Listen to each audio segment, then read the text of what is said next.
하루의 마무리 오늘도 함께 하시죠. 시사평론가 김성환입니다. 정부가 마약범죄특별수사본부를 확대 개편했습니다. 윤석열 대통령이 마약과의 전쟁을 선포하고 강한 드라이브를 걸고 있지만 마약사범은 계속해서 늘고 있는 추세인데요. 과연 특수본 확대가 해법이 될 수 있을지 더 깊이 들여다보는 인터뷰 시간에 마약사건 전문 변호사와 얘기 나눠보겠습니다. 수요일 코너죠. 기후위기 시대 더 나은 미래를 제안하는 지구생활 백석 코너도 준비되어 있으니까요. 많은 관심 부탁드리겠습니다. 김성환의 시사에는 청취자 여러분의 관심과 참여 기다립니다. 방송 내용과 관련해 의견 있으신 분들은 문자 보내주십시오. 당첨된 분들께는 모바일 쿠폰 보내드릴 텐데요. 참여하실 번호는 샵 9730이고요. 짧은 문자 50원, 긴 문자는 100원의 이용료가 부과됩니다. 또 저희 방송을 유튜브를 통해서도 실시간으로 시청 참여하실 수 있는데요. KBS 일라디오 채널 들어오셔서 구독, 좋아요 많이 눌러주시길 부탁드립니다. KBS 일라디오 김성환의 시사야. 그럼 지금 시작하겠습니다.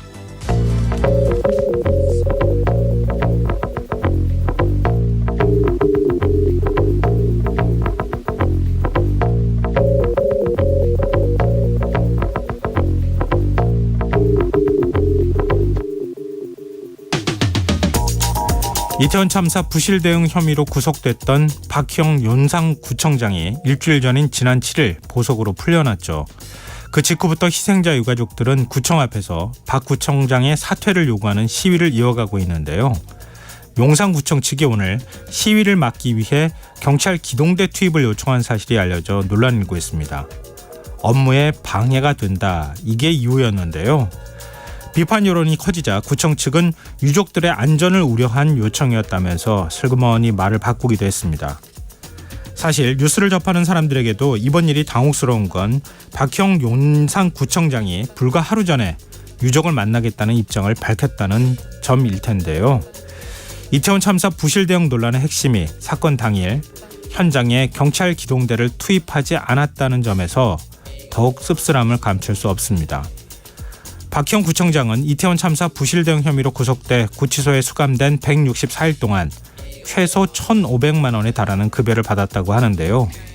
박 구청장이 생각하는 관할 지자체장의 업무는 무엇인지 묻지 않을 수 없습니다.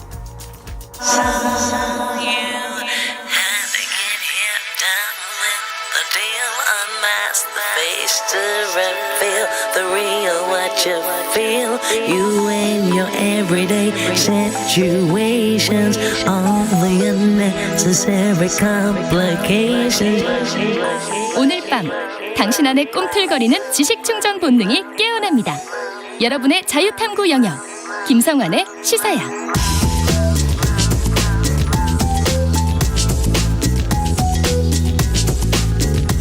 오늘 어쩌던 뉴스 꼼꼼히 정리해드리는 뉴스야 시간입니다. 오늘은 김민아 시사평론가 나와 계십니다. 안녕하세요. 안녕하세요. 시승야이밍 중국 대사가 주한 중국 대사 발언, 이것 때문에 지금 한중 관계가 파국으로 치닫는 거 아니냐, 이런 우려의 목소리가 계속 나오고 있는 상황인데요. 이게 윤석열 대통령이 신 대사를 직접 언급하고 비판한 발언들이 속속 알려지고 있어요. 그렇습니다. 이 13일 비공개 국무회의에서 싱하이밍 대사에 대해서 조선시대에 국정을 농단한 청나라의 위안스카이를 떠올린다는 사람들이 많다, 이렇게 얘기하기도 하고, 또 이제 뭐 위안스카이가 임요곤란 때 왔던, 그러니까 이제 옛날에는 이 위안스카이 원세계라고 그랬는데 예. 한자로 쓰면 원세계 아닙니까? 네. 그러니까 사실상 이제 청나라의 일종의 이제 조선을 뭔가 지배하고 개입하고 뭐 이러기 위한 예. 그러한 직책을 가지고 말씀하신 이모곤란 때 이모곤란을 진압을 하고 예. 갑신정변 이런 데도 이제 청나라의 어떤 이익을 위해서 움직이는 어떤 그런 것들의 이 기획자 역할을 하고 예. 그런 인물이거든요. 그러니까 흥선대원군을 했던 인물이다. 그렇죠. 흥선대원군을 막 뭐 압송한다고 그러고 뭐 이런 인물인데. 예. 근데 대통령은 외신 인터뷰에서 일본이 100년 전에 한 거는 뭐 아직도 무릎 꿇고 사과하는 거는 아니라고 생각한다, 이렇게 얘기했는데 네. 이모곤란은 그 대상은 아닌 것 같습니다. 중국은 아니다. 어찌됐든 그랬던 인물과 신 대사를 비유를 했다는 거잖아요. 그렇습니다. 네. 네네. 이렇게 얘기를 했고 그다음에 이제 이 한중 관계는 늘 양국이 상호 존중, 우호 증진, 공동이익 추구라는 대원칙을 해오고 있었는데 이 싱하이밍 대사가 상호 존중이나 우호 증진의 의지가 있는 것인지 의심스럽다 이렇게도 얘기를 했다고 하고요. 예. 또 보도된 바를 보면은 싱하이밍 대사가 기업이라든지 뭐 또는 이제 뭐 다른 이제 민간 인사들을 만나가지고 민원을 청취했다 뭐 이런 거에 대해서 그런 일도 있다고 하는데 이 주시해야 된다. 뭐 이렇게도 얘기를 했다고 하고 그래서 싱하이밍 대사를 직접 겨냥해가지고 대통령이 여러 가지로 부적절한 사람이다. 이걸 얘기를 한 겁니다. 그래서 여당에서는 뭐 기피 인물로 지정해야 된다, 뭐 추방해야 된다, 뭐 여러 가지 얘기를 하고 있는데요. 네. 대통령실 관계자도 기자들을 향해서 이 외교관이 주재국 내정에 개입해서는 안 될 의무를 명시한 이 비엔나 협약 41조를 들어서 중국이 적절한 조치를 취해 주기를 기다리고 있는 상황이다. 이렇게 얘기를 했습니다. 그러니까 본국에 소환을 하든지 뭐 하라는 얘기 아니겠습니까? 네. 근데 문제는 이제 중국에서는 그럴 이 기미는 전혀 없는 것 같습니다. 왕원빈 중국 외교부 대변인이 이렇게 얘기를 했다는 것인데 한국 측의 관련 입장 표명 그러니까 이 싱하이밍 대사에 대한 조치 요구에 대해서 이것과 함께 일부 한국 언론이 싱 대사 개인을 겨냥해서 사실에 맞지 않는 심지어 인신공격성 보도를 한 점에 주목한다. 이것은 유감스럽다. 이렇게 얘기했다는 거거든요. 네. 여기서 말하는 인신공격성 보도라는 거는 방금 말씀드린 싱하이밍 대사가 뭐 기업이라든가 이런 쪽에서 접대에 해당할 수 있는 어떤 뭐 배려를 받았다, 특혜를 받았다 네. 이런 보도가 일부 있었는데 외교부가 이렇게 얘기한다는 건 그 보도의 소스를 지금 의심한다는 거 아니겠습니까? 그래서 이게 악의적인 보도다 이렇게 보고 있다는 거잖아요. 뭐 악의적인 것도 있겠지만 네. 뭔가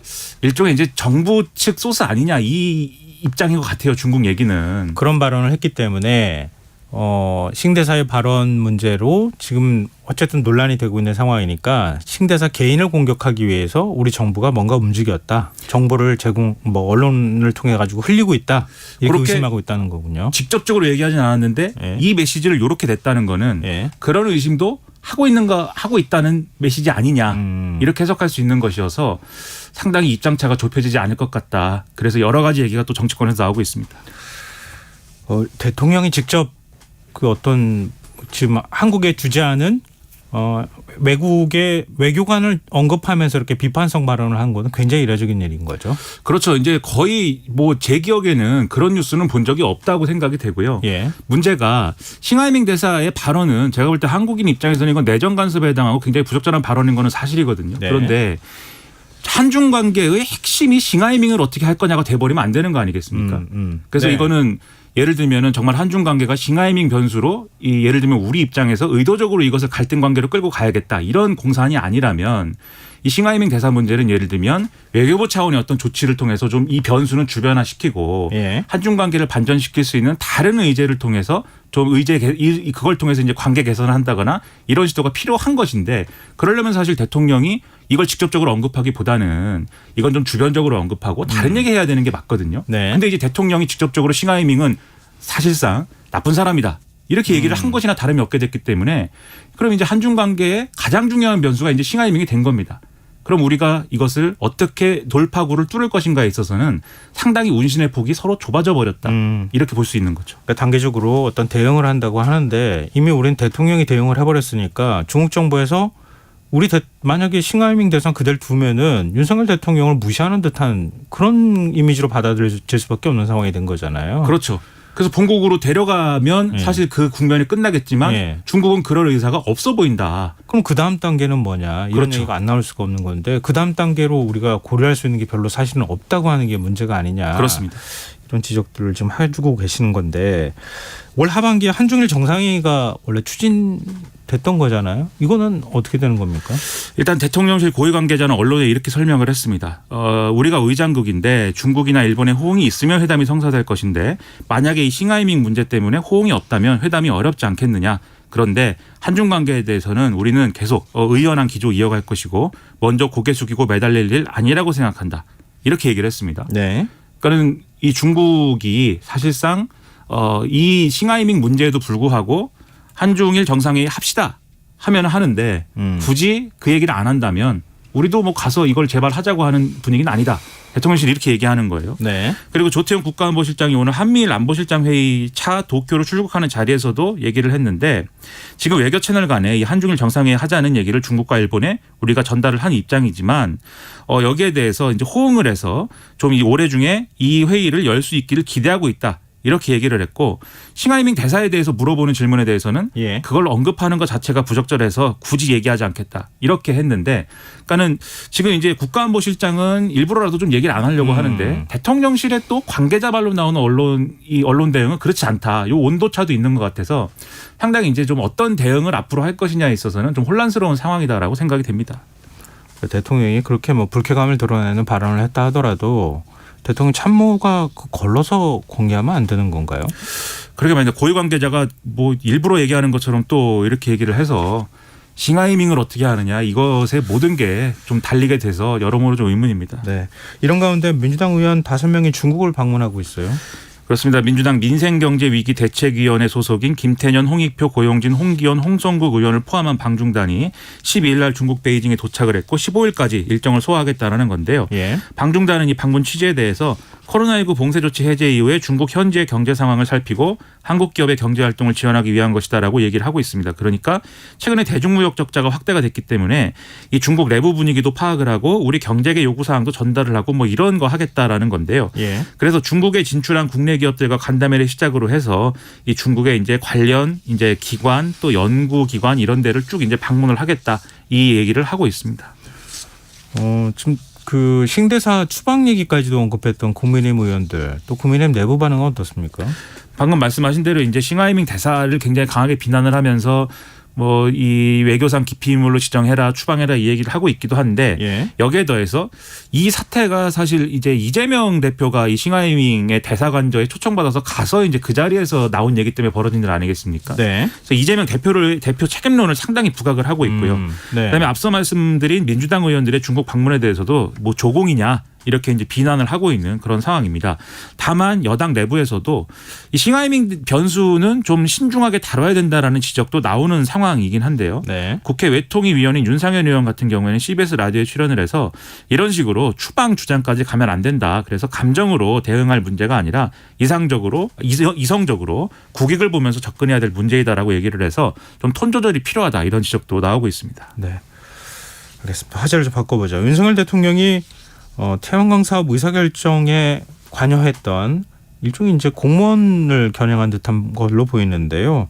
이런 사람들에 대해서 철저한 조사를 하라 이런 지시를 내렸어요.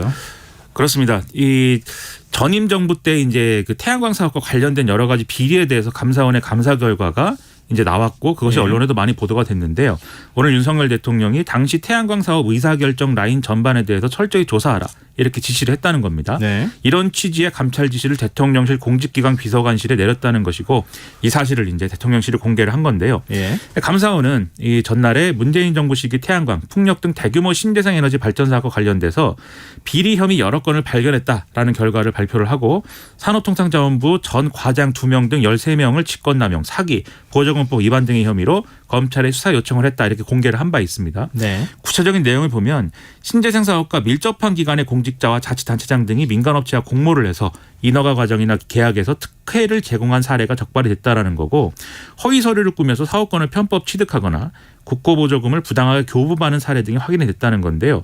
이 과정에서 군산시장 그리고 복수의 이제 공무원들, 국립대 교수, 전현직 공직자 등이 이제 수사 대상에 오른 것이고 네. 이외에도 뭐 이 관련 업체도 이제 이 이름이 다 나온 상황이고 태양광 사업에 관여한 8개 공공기관 소속 250여 명 직원을 추가로 또 조사 중이다라는 것까지 나와 있습니다. 그래서 향후 추가 조사를 통해서 수사 의뢰 대상이 늘어날 수 있다라는 게 감사원 측의 설명이다 이런 얘기입니다. 그동안에 뭐 윤석열 대통령이 여러 차례 언급한 바 있지만 탈원전을 굉장히 비판해 왔었던 거 아니에요. 그리고 이제 친환경 에너지 이 사업과 관련해서 뭔가 부당하게 약탈적인 뭔가 이득을 취했던 거 아니냐 이런 식의 이제 발언들 기조의 발언들을 해왔었는데 그래서 이제 감사원이 감사했던 거 아니에요. 감사 결과를 보고받고 다시 또 감찰을 지시했던 한 거라는 거잖아요. 그렇습니다. 근데 이제 이게 사실 감사원의 감사가 완전히 종료된 건 또 아닙니다. 방금 말씀드렸듯이 추가 조사를 한다는 것이기 때문에 예. 더 이제 감사를 해야 되는데 이 감사가 종료되지 않은 상황에서 윤석열 대통령의 별도 감찰 지시가 나온 거다 이렇게 볼 수가 있겠고요. 이게 결국은 이제 전임 정권에서 추진한 사업에 이 일부 공무원들 그리고 민간업체 뭐 지자체장이 편성해가지고 유착 비리 이런 문제로 이어진 것이기 때문에 결국은 이것에 대한 감찰 그리고 수사는 전임 정권 관계자들에 대한 감찰, 수사 뭐 이렇게 건너갈 수가 있는 것이니까 네. 여기에 대한 이제 정치권의 어떤 관심 이런 것들이 쏠리고 있는 상황이고요. 일부 언론 보도나 이런 걸 보면 혹시나 이건 혹시나라는 차원에서 예. 만약에 이제 야당 정치인이 여기에 연루가 됐다든지 이런 게 나와버리면 정말 걷잡을 수 없는 어떤 또 하나의 정치권 핵심 변수가 또 될 수 있는 그런 정도까지도 예상할 수 있는 것이어서 물론 그건 이제 수사를 해봐야 아는 거지만 네네. 그런 것까지 민감하게 지금 보고선 이런 움직임이 지금 일어나고 있는 것이 아니냐라는 해석까지도 나오고 있습니다. 물론 이제 가정의 상황을 전제로 해서 얘기를 하신 거긴 하지만 어쨌든 지금 뭐 돈봉투 의혹과 관련해서도 그렇고 지금 태양광 사업과 관련해서도 야권 정치인이 또 거론이 된다고 하면 또 수사 들어가야 되지 않겠어요? 그렇습니다. 계속 되는 거죠. 총선까지. 그런 방식으로 계속 간다. 몇 명이 될지 모르겠네요. 지금 여러분께서는 KBS 라디오 김성환의 시사와 함께하고 계십니다. 계속해서 뉴스야 이어가겠습니다. 국민권익위원회가 오늘 선거관리위원회가 자녀 특혜 채용 조사에 비협조적이다 이렇게 기자회견을 열었어요. 그렇습니다. 오늘 정승윤 권익위 부위원장 겸 사무처장이 긴급 기자간담회를 갖고 권익위 조사에 적극 협조하겠다던 선관위가 갑자기 태도를 바꿔서 감사원 감사를 이유로 권익위 조사를 거부하고 있다 이렇게 밝혔는데요. 예. 그러나 그럼에도 불구하고 조사를 멈출 수가 없고 만약에 선관위가 감사원 감사를 전면 수용하고 지금 이제 권한쟁의 심판을 청구한 상황인데 그것을 영원히 포기하겠다고 선언을 하면 선관위의 조사 거부에 대한 수용 여부를 검토해 보겠다. 근데 그러지 않을 거니까 우리는 조사를 하겠다. 이렇게 주장하는 그러한 일이 있었습니다. 아니 감사원 감사하고 권익위 조사는 별개잖아요. 그렇습니다. 근데 감사원 감사가 들어가면 권익위는 우리 조사 안 하겠다 이렇게 얘기하는 것도 조금 모양새가 이상하지 않나요? 권익위는 이제 하겠다는 거죠. 네. 권익위는 하겠다는 건데 선관위는 그러니까 이게 권익위 부위원장의 주장에 따르면 선관위는 감사원의 감사를 받기로 했으니까 권익위 조사는 안 받겠습니다. 이렇게 얘기했다는 건데 여기에 대한 선관위의 입장도 있습니다. 선관위 또 아니라고 얘기하는 거 아니에요? 그렇죠. 선관위의 입장은 뭐냐면 근데 또 아니라고 하는 것이 맞는가도 좀 의문인 부분도 있는데 일단 권익위 조사에 성실히 임할 것을 밝혀온 만큼 그간 자료를 성실히 제출해 왔다라고 이제 일단 해명을 했습니다. 네. 그런데 그러면서 뭐라고 했냐면 이 감사원 감사를 수용한 이후에 감사원 측은 감사 범위 등에 대해서 권익위와 협의 조정할 것이라고 밝힌 바 있다. 그래서 선관위는 감사원 감사와 권익위 조사 범위가 중복되니까 양 기관 간의 협의가 필요하다는 의견을 제시한 것이다. 네. 이렇게 설명을 했습니다. 예. 그러면서 지금 이제 감사원이 중앙 및 시도 현장 감사 실시 중인데 권익위가 현장 조사에 대해서 협조 요청을 한 것은 감사원의 감사 범위 등과 중복이 되니까 이것에 대한 업무 조정은 필요하다는 거다. 다만 권익위의 실태 조사에 협조하겠다는 기본 입장에는 변함이 없다. 이렇게 얘기를 하고 있어서 안 하겠다는 건 아니지만 뭔가 조정은 필요하다. 이런 얘기여서 좀 애매하다. 이런 느낌이죠. 일단 한쪽이 조사하길 바랬는데 한쪽이 조사 들어오니 나중에 조사를 받든가 해도 될 것 같다는 식의 투로 얘기하고 있는 거잖아요. 그렇습니다. 그래서 저는 선관위가 좀 지금 현실에 대해서 잘 판단하지 못하고 있는 거 아닌가 싶은데 이게 예를 들면 어떤 기관 간의 권한이라든지 그것이 법적으로 가능하다든지 이렇게 꼬치꼬치 이제 따지면은 이런 주장 나올 수도 있겠지만 네. 지금 국민들의 지금 어떤 시선이라든가 그런 건 또 그렇지 않지 않습니까? 그러니까 사실 이렇게 주장을 하려면 감사원의 직무 감찰은 불가능하다 법적으로 이 입장이 유지가 됐으면 권익위에 우리가 전적으로 협조한다 이렇게 가는 게 가능한 건데 그렇죠. 감사원 감사는 수용하겠다고 했잖아요. 그렇죠. 감사원 감사는 또 직무 감찰 전반이 아니고 이 관련해서만 또 수용한다고 하고 예. 그런데 또 감사원하고 조사 범위가 겹치니까 권익위하고는 또 감사원하고 조정이 필요하다고 하고 이렇게 돼버리면 그러면은 선관위가 임의적으로 조사라든가 감사라든가의 범위를 자체적으로 받겠다는 거냐 이게 이렇게 되는 거거든요. 네. 그래서 이게 논란을 거듭할 수밖에 없는 것이기 때문에 선관위의 이런 대응에 대해서는 여러 가지 뭐 정치적 비판이 나올 수밖에 없는 상황입니다.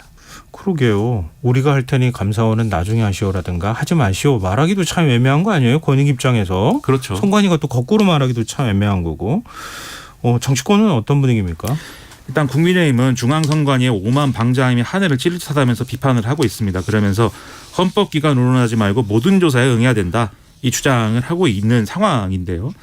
그런데 이제 국민의힘은 이런 부분에서는 또 다른 얘기를 합니다. 그러니까는 지금 국정조사를 하자고 합의를 한 바 있지 않습니까? 그런데 더불어민주당이 이 국정조사를 빨리 하자 이렇게 얘기를 하고 있는데 네. 일단은 감사원 감사가 제대로 이루어져야 되기 때문에 국정조사는 뒤로 미루자라는 주장을 또 고수하고 있어서 그 와중에 또 국정조사는 뒤에 하자라는 얘기로 가고 있습니다. 민주당은요? 민주당의 경우는 지금 이제 국정조사도 같이 하자 이 주장인 것이죠. 그래서 네. 지금 이제 선관위가 왈가왈부하는 거에 대해서는 민주당이 이제 얘기할 어떤 공간은 없는 것이지만 이 선관위를 흔들지 마라에 더해서 국정조사를 빨리 할 필요가 있는데 왜 국민의힘은 그렇지 않느냐 이 공세를 펴고 있는 것이어서 네. 이 쟁점이 이제 돌고 도는 쟁점으로 지금 가고 있는 상황이다라고 이제 보입니다. 오래간만에 참 합의한 모습이 좋아 보였다는 국민들이 적지 않으실 텐데 그 합의조차 지금 제대로 지키지 못하는 상황을 우리가 보고 있네요. 다음 뉴스로 넘어가 보겠습니다. 정부가 북한을 상대로 첫 손해배상 청구 소송을 제기했어요. 그렇습니다. 북한이 이제 2020년 6월 달에 남북 공동 연락 사무소를 폭파하지 않았습니까? 여기에 대해서 통일부가 국유재산 손해액 합계 447억 원에 대해서 북한을 상대로 손해배상을 청구하는 소장을 서울중앙지방법원에 제출했다. 오늘 이렇게 밝혔습니다. 네. 그래서 일단 이 시효 중단을 통한 청구 권리 보존이 선행적으로 필요했고 그다음에 북한을 대상으로 이렇게 할 수 있느냐라는 거에 대해서 국가가 아닌 비법인 사단임을 전제로 소송을 제기했다. 이렇게 설명을 했는데요. 예. 그러니까 북한을 우리는 이제 국가로 이 현행 헌법상 북한을 국가로 인정하지 않지 않습니까? 네. 그러니까 일종의 반국가 단체 이렇게 돼 있는데 거기에 준해서 비법인 사단으로 보고 소송을 제기했다라는 설명입니다. 이게 시효 중단 얘기가 왜 나오냐면 현행법상 손해배상 청구권은 피해가 발생하거나 그 사실을 인지한 지 3년이 지나면 소멸되기 때문에 이게 이제 2023년 6월 16일이면 그러면 이거는 소멸되는 거지 않습니까? 네. 그런데 그 전에 손해배상 청구 소송을 제기하면 시효가 중단이 됩니다. 그래서 이것이 중요하기 때문에 소송을 제기한 것이다. 라고 얘기하고 있는 것이고요. 447억 원의 산정 기준에 대해서는 연락사무소 건물이 약 102억 원이고 종합지원센터는 344억 원이다. 이걸 합쳤다라고 설명을 하고 있습니다. 근데 문제는 배상을 받을 수 있을 것이냐 이거 아니겠어요?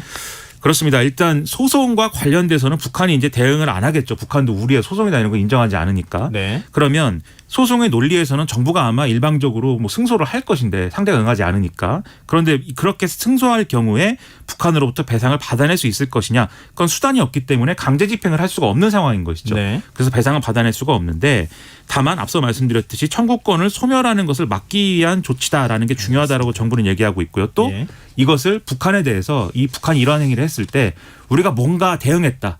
뭔가 이런 손해배상 청구하는 방식으로 책임을 묻겠다라는 정치적 의미 이것도 중요하다라고 지금 주장을 하고 있는 걸로 해석이 됩니다. 네, 알겠습니다. 화제를 좀 바꿔보죠. 국민의힘 그리고 민주당 여야 대표가 TV 토론하기로 했었던 거잖아요. 그럼 계속 서로 줄다리기 하는 것 같더니 이제는 비공개 소주회동 얘기가 나왔어요. 그렇습니다. 지난번에는 이제 이재명 대표가 김기현 대표가 뭐 밥하고 술 먹자라고 한 거에 대해서 그런 건 친구끼리 해라 이렇게 면박을 줬는데 네. 국회에서 열린 최고위에서 추경을 해야 되는데 그 얘기를 하고 싶은데 굳이 또 원하니까 비공개로 소주를 마시면서라도 만나서 얘기하고 싶다. 대신 추경 얘기를 꼭 해야 된다. 이렇게 주장을 했습니다. 네. 그러면서 당장이라도 추경을 어떻게 할지 경제 어떻게 살릴지 정부 역할은 뭔지 그리고 전세 사기나 이런 문제 어떻게 대응할지 논의를 해야 되는데 자꾸 정쟁으로 이끌어가고 야당의 발목을 잡고 흠집을 내고 그렇게 되는 거 아니냐. 그러니까 진지하게 민생과 국정을 논의를 하자. 그렇게 이 취지에 대해서 얘기를 했습니다. 김기현 대표는 어떤 반응 보였습니까? 일단 이 발언에 대해서 실제 어떤 정도의 진위가 있는 것인지는 좀 더 봐야 되겠지만 단순히 국면 전환 혹은 어떤 여론이 집중되는 거에 대한 시선 회피를 위한 형태의 립 서비스가 되지 않도록 실질적인 내용을 갖춘 대화가 되도록 잘 챙겨보겠다. 이렇게 일단 얘기는 했는데요. 네. 그러면서도 이제 뒤늦게나마 필요성을 인정하고 대화에 참여하겠다는 의지를 밝힌 걸로 보고 환영한다. 이렇게 얘기를 하기도 했습니다. 그럼 어떻게 소주회동 하는 겁니까? 그러면 또 추경 얘기할 거냐 말 거냐 가지고 또 협상해야 되는 거예요? 그게 좀 애매해 보이니 왜냐하면 추경호 부총리가 이름은 추경호지만 추경은 지금 고려할 필요 없다 이렇게 얘기하고 있습니다. 예. 어제도 오늘도 이제 그런 반응이어서 여당 입장에서는 그럼 추경 논의를 해야 되니까 만납시다 이렇게 확정짓기도 사실은 공간이 없는 상황이에요. 그래서 이게 뭐 소주를 마시는지 여부는 우리가 더 지켜봐야 될 것 같지만 하지만 마시는 게 좋지 않겠습니까? 저는 술은 안 먹지만 네, 뭐 만취까지는 아니더라도 일단은 만나는 것은 좋다. 저는 그렇게 생각합니다. 김기현 대표가 술은 친구랑 마시고 나랑은 추경 얘기하자 이렇게 하지 않은 건 참 다행이다라는 생각이 드네요. 자, 뉴스 여기까지 하겠습니다. 지금까지 김민하 시사평론가였습니다. 고맙습니다. 고맙습니다.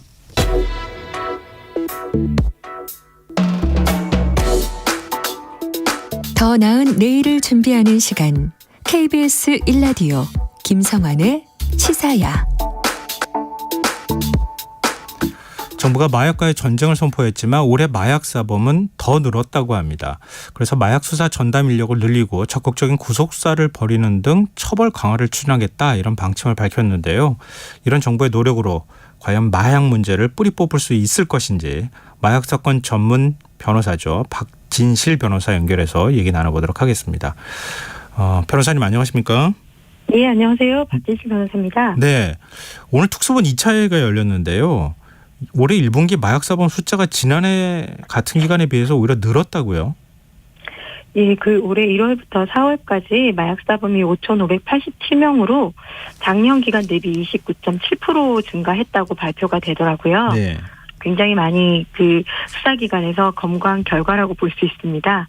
근데 이게 열심히 검거를 했기 때문입니까? 아니면 마약 사범이 늘었기 때문입니까? 실제로 마약 사범들이 늘고도 있고 기존에도 많은 마약 사범들이 있었는데 예. 최선을 다해서 또 수사했기 때문에 이렇게 실제로 마약 사범 이만큼 검거하지 않았다면 예. 저희가 언제든지 숫자상 드러나는 거는 적을 거잖아요. 예. 실제로도 많이 늘었지만 수사기관도 열심히 수사를 했던 것으로 보입니다. 근데 마약 사범이 늘었다고 하지만 정부가 마약과의 전쟁을 선포하고 눈에 띄면 지금 네. 잡아드리겠다 이렇게 얘기한 거잖아요. 사실상. 그렇죠. 네. 근데 그런 상황에서도 마약이 근절되지 않고 오히려 더 확산하고 있다. 네. 어떻게 해석을 해야 되는 건가? 네, 실제로 지금 기존에 많은 전문가들이 마약이 암수범죄라고 해서 예. 드러나는 지금 작년 한 해 18,000명이라고 한다면 예. 거의 30배 정도를 보고 있습니다. 그렇다면 상당한 숫자가 되는 것이죠. 예. 예, 그래서 많으면 한 50만 명 잠재적으로 네. 예, 그랬기 때문에 기존에도 굉장히 늘어나고 있고 이거는 전 세계적인 추세인데 예. 저희 나라에서 이제 마약과의 전쟁을 예. 선포를 해서 네. 이런 늘어나는 것을 좀 잡아보겠다. 그래서 이전에 마약 청정국의 지위를 다시 되찾겠다라는 선포를 했지만 이렇게 늘어나는 마약 사범이 하루아침에 줄어들기는 어렵죠. 그렇군요. 지금 국민 100명 중 1명이 마약하고 있다 이런 얘기라고도 또 할 수 있어서 좀 네. 걱정이 되기도 하는데요. 근데 이 마약 사범 어떤 일종의 이제 검거 실적이나 이런 것들 종합해 볼 때 청소년 비중이 많이 늘어났다고요? 어느 정도입니까? 네, 지금 청소년이 지금 10대 최근 2017년도에 비해서 2021년 그때까지 지금 거의 4배 정도 481명까지도 늘어났으니까요. 네. 상당한 수가 늘고 있는 거죠. 실제로는 더 많은 청소년이 마약과 이렇게 마약에 대한 경험을 하고 있다는 의미인 거죠. 청소년들이 쉽게 마약을 네. 접할 수 있는 환경이 돼 있다. 이렇게 해석이 가능할까요? 실제로 마약이 이전에는 사람을 만나야지만 마약을 구입할 수 있었다면 예. 지금은 소위 말하는 던지기 비대면 거래가 늘면서 자신이 노출되지 않고 마약을 구할 수 있기 때문에 해외 직구나 SNS 이런 걸 통한다면 예. 언제든지 마음만 먹으면 짧은 시간에 마약을 구할 수 있기 때문에 호기심만 가지고 이전에는 만나서 구하기 어려웠다면 지금 호기심을 통해서 실제적으로 마약을 취득해서 경험화까지 할 수 있게 된 거죠. 군대 내 마약 투약 사범도 급증하고 있다고요? 예, 결국은 지금 늘어나는 마약 사범 중에 가장 크게 늘어나고 있는 게 이제 10대, 20대거든요. 예. 이 사람들이 이 연령층들이 결국은 또 군대에서 유입되다 보니까 군대 마약 투약 사범도 올해 1월부터 4월까지 적발된 인원이 18명이라고 합니다. 그런데 지난해 전체 군내 마약 사범이 32명이었던 걸 비교해 보면 예. 상당히 지금 많은 숫자가 발각이 된 것이죠. 병역 의무를 이행하면서 마약하기가 네. 쉽지는 않을 것 같은데 그만큼 또 관리를 많이 하는 곳이잖아요. 그렇습니다. 그런데도 불구하고 이러네요.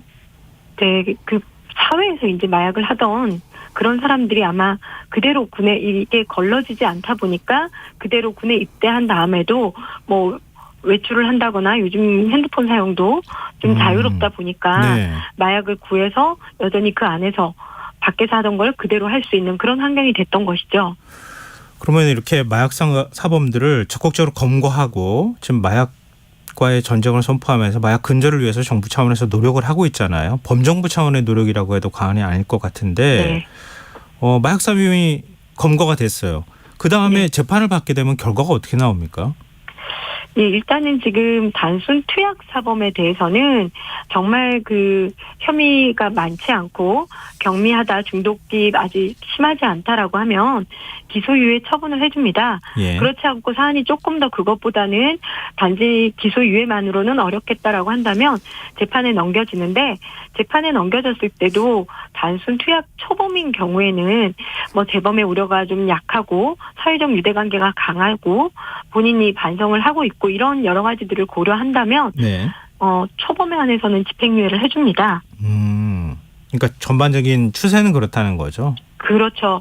왜냐하면 그 마약에 대해서는 공급 사범들에 대해서는 지금도 굉장히 그 실형을 많이 선고를 하고 있거든요. 공급하는 경우에. 네, 공급 사범들은 예. 자신들의 경제적인 이득을 위해서 사회에 유통하는 것이기 때문에 공급 사범들에 대해서는 실형을 선고하고, 단순 투약자, 중독이 좀 더 그 충분히 재범하지 않을 여지가 있다라고 보여진다면 초범에 한해서는 집행유예를 선고하고 있습니다. 근데 지금 이제 마약 사범이 재범률이 상당히 높다면서요. 예, 재범률이 그 36%라 뭐 마약으로 처벌받고도 또다시 투약하거나 뭐 마약 공급을 하거나 이런 사람들이 36%가 되는 거죠. 그 비율이 굉장히 높은 것이죠.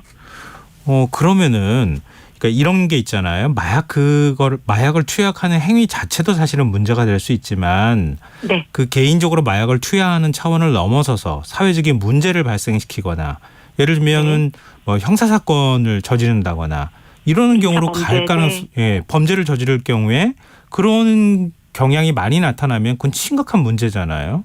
그러니까 그런 건 어떻습니까? 그러기 때문에 실은 그 마약 범죄로 인해서 2차 범죄 그 발생이 굉장히 심각한 문제가 되고 있는데, 예를 들면 청소년 마약사범이 본인이 처음에 마약을 경험하고 중독에 빠지면 그 마약이 한 번 할 때는 뭐 그렇게 비싸지 않지만 이게 중독에 빠져서 계속 해야 될 때는 많은 돈이 필요하거든요. 예. 그러다 보면 뭐 절도를 한다거나 강도를 한다거나 주변에 사기를 친다거나 이런 강력 범죄가 발생할 수도 있고, 성인들도 마찬가지로 결국은 마약을 구입하기 위해서 또 다른 마약 판매상이 된다거나, 예. 또는 마약을 투약한 상태에서 운전을 해서 그 굉장히 다른 사람까지 위험에 빠뜨릴 수 있는 이런 상황이 될 수 있기 때문에 네. 2차 강력 범죄에 대한 발생 우려가 높은 것도 사실인 것이죠. 근데 정부가 앞으로는 초범이라도 상습 투약한 경우에 구속 수사를 벌이는 등 처벌을 강화하는 방안을 추진하겠다, 이렇게 밝혔거든요. 근데 앞서도 말씀하셨던 것처럼 그동안에는 초범인 경우엔 집행유예로 많이 풀어줬다고 했잖아요. 네. 근데 마약 사범을 구치소에 가둬두는 게 중요한 게 아니라 일종의 치료하는 게 중요하지 않겠느냐라고 하는 것도 거의 밑에 그 인식이 깔려 있는 거 아닙니까? 근데 그렇습니다. 초범인데도 구속 수사를 하고 만약에 그 형사적으로 처벌을 하는 거를 더 강화한다고 하면은 과연 그렇게 치료를 받을 수 있는 시스템이 좀 뒷받침되느냐, 이게 문제 아니겠어요? 그래서 오늘 아마 그렇게 발표를 하신 게 제가 봤을 때는 굉장히 지금 심각한 마약 범죄에 대해서 극단적인 아마 조치로서 그런 언급을 하신 게 아닌가 싶습니다. 예. 가장 중요한 것은 마약 중독은 범죄이면서 또 다른 뇌 질환이거든요. 동시에. 예. 그렇기 때문에 치료가 없이 처벌만 한다고 해서 6년을 살고 나온다고 하더라도 제대로 된 치료가 되지 않으면 소위 말하는 출소를 하자마자 또다시 약을 경험할 수 있는 여지가 너무 많거든요. 네. 그렇기 때문에 구속돼 있을 때도 충분히 치료 생활할 수 있는 그런 여건을 만들어주고, 사회에 출소했을 때도 사회 내 시스템을 연계해서 치료 생활이 계속 이어져서 단약이 유지될 수 있도록 하는 것이 중요한데, 지금은 초범에 대해서도 무조건 구속하겠다. 이것은 물론 뭐 굉장히 상습 투약으로 인해서 중독이 심각할 때라고 하지만, 이런 발상은 오히려 들어가서 더 많은 마약에 대한 정보들을 같은 방에서 배우고 나오는 또 다른 학교를 갔다 오는 것과 같은 효과가 되기 때문에 예. 지금 오늘 발표한 부분에 대해서는 굉장히 심각성을 느끼고 검찰에서는 적극적으로 대응하겠다는 강력한 메시지를 주신 걸로만 판단을 좀 하고, 정말 인식은 중독자들을 어떻게 처리할 수 있을까, 이 사람들을 어떻게 치료 재활해서 사회적으로 온전한 사회인으로 복귀를 시켜서 수요가 감소될 수 있도록, 그런 다음에 수요가 감소되어 있어야만 공급도 조금 줄어들 수 있거든요. 네네. 그렇기 때문에 이 양면을 같이 다 고려를 해야 되는데 처벌만 가지고는 절대 중독은 해결될 수 없는 문제라고 이미 지금 다 전문가들은 알고 있는데 예. 그런데 이번에 오늘 발표에서는 예. 처벌 없이 치료 재활은 의미가 없다 이렇게 말씀을 하셨더라고요. 그만큼 처벌에 대해서도 강력한 포인트를 두겠다라고 했는데 그러려면 치료 재활이 반드시 거기에 상응하는 정도의 수준까지 지원이 돼야지만 그것은 제대로 된 효과가 있는 것이지 처벌만을 강조한다거나 치료 재활을 무시한다거나 이래서는 마약 수요를 감소시킬 수는 절대 없습니다. 그렇군요. 일종의 이제 계속 반복되는 악순환이 될 수 있다. 이제 이런 말씀이신데요. 그렇죠. 네. 근데 정부 차원에서도 좀 치료 재활하는 걸 좀 지원하는 그런 방안들 혹시 네. 안 내놓습니까? 지금 그래도 윤석열 정부에서 치료 예. 재활에 대해서 또 관심을 가지고 언급들이 있었습니다. 예. 가장 중요한 것은 치료 재활을 하려면 치료보호병원이나 이런 치료기관이 이렇게 제대로 상담할 수 있는 여러 기관이 연계돼야 되는데 예. 지금까지는 너무 부족했거든요. 실제로 활용할 수 있는 접근 용이한 치료병원이 불과 2개 정도밖에 없습니다. 예. 그러다 보니까 그 18,000명이나 검거됐던 그 마약 사범들이 솔직히 예. 그 두 곳으로서 해결을 볼 수가 없는 그렇죠. 것이죠. 네네. 제대로 된 치료를 받을 수도 없는 것이고 예. 그리고 많은 전문가도 없었던 것도 사실입니다.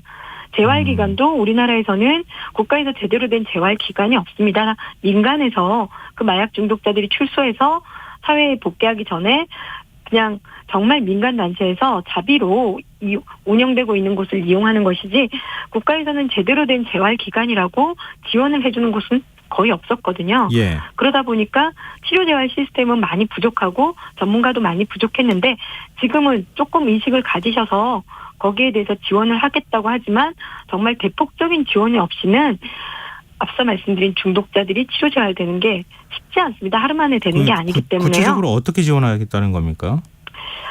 지금 그 마약 퇴치운동본부나 또는 식약처에서 그 보건복지부나 이런 곳에서 중독센터를 늘리겠다.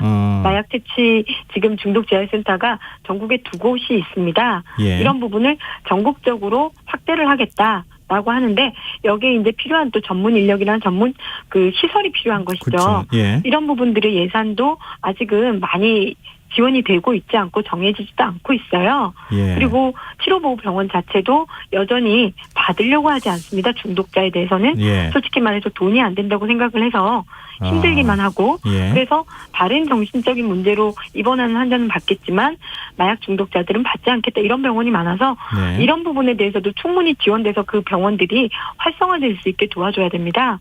그래서 이런 부분들이 조금 인식이 생겨서 지금 노력을 하고 계시다고 하지만 여전히 아직은 여전히 기존 상태에서 벗어나고 있지는 못한 상태입니다.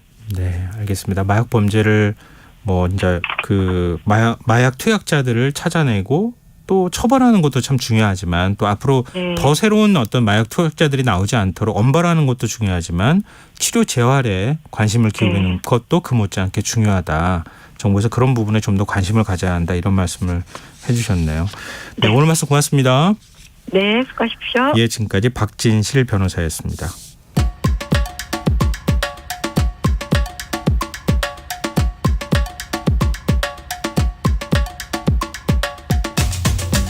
환경에 관심이 있는 분들이라면 재생에너지를 사용하자는 취지의 RE100 캠페인에 대해 알고 계실 텐데요.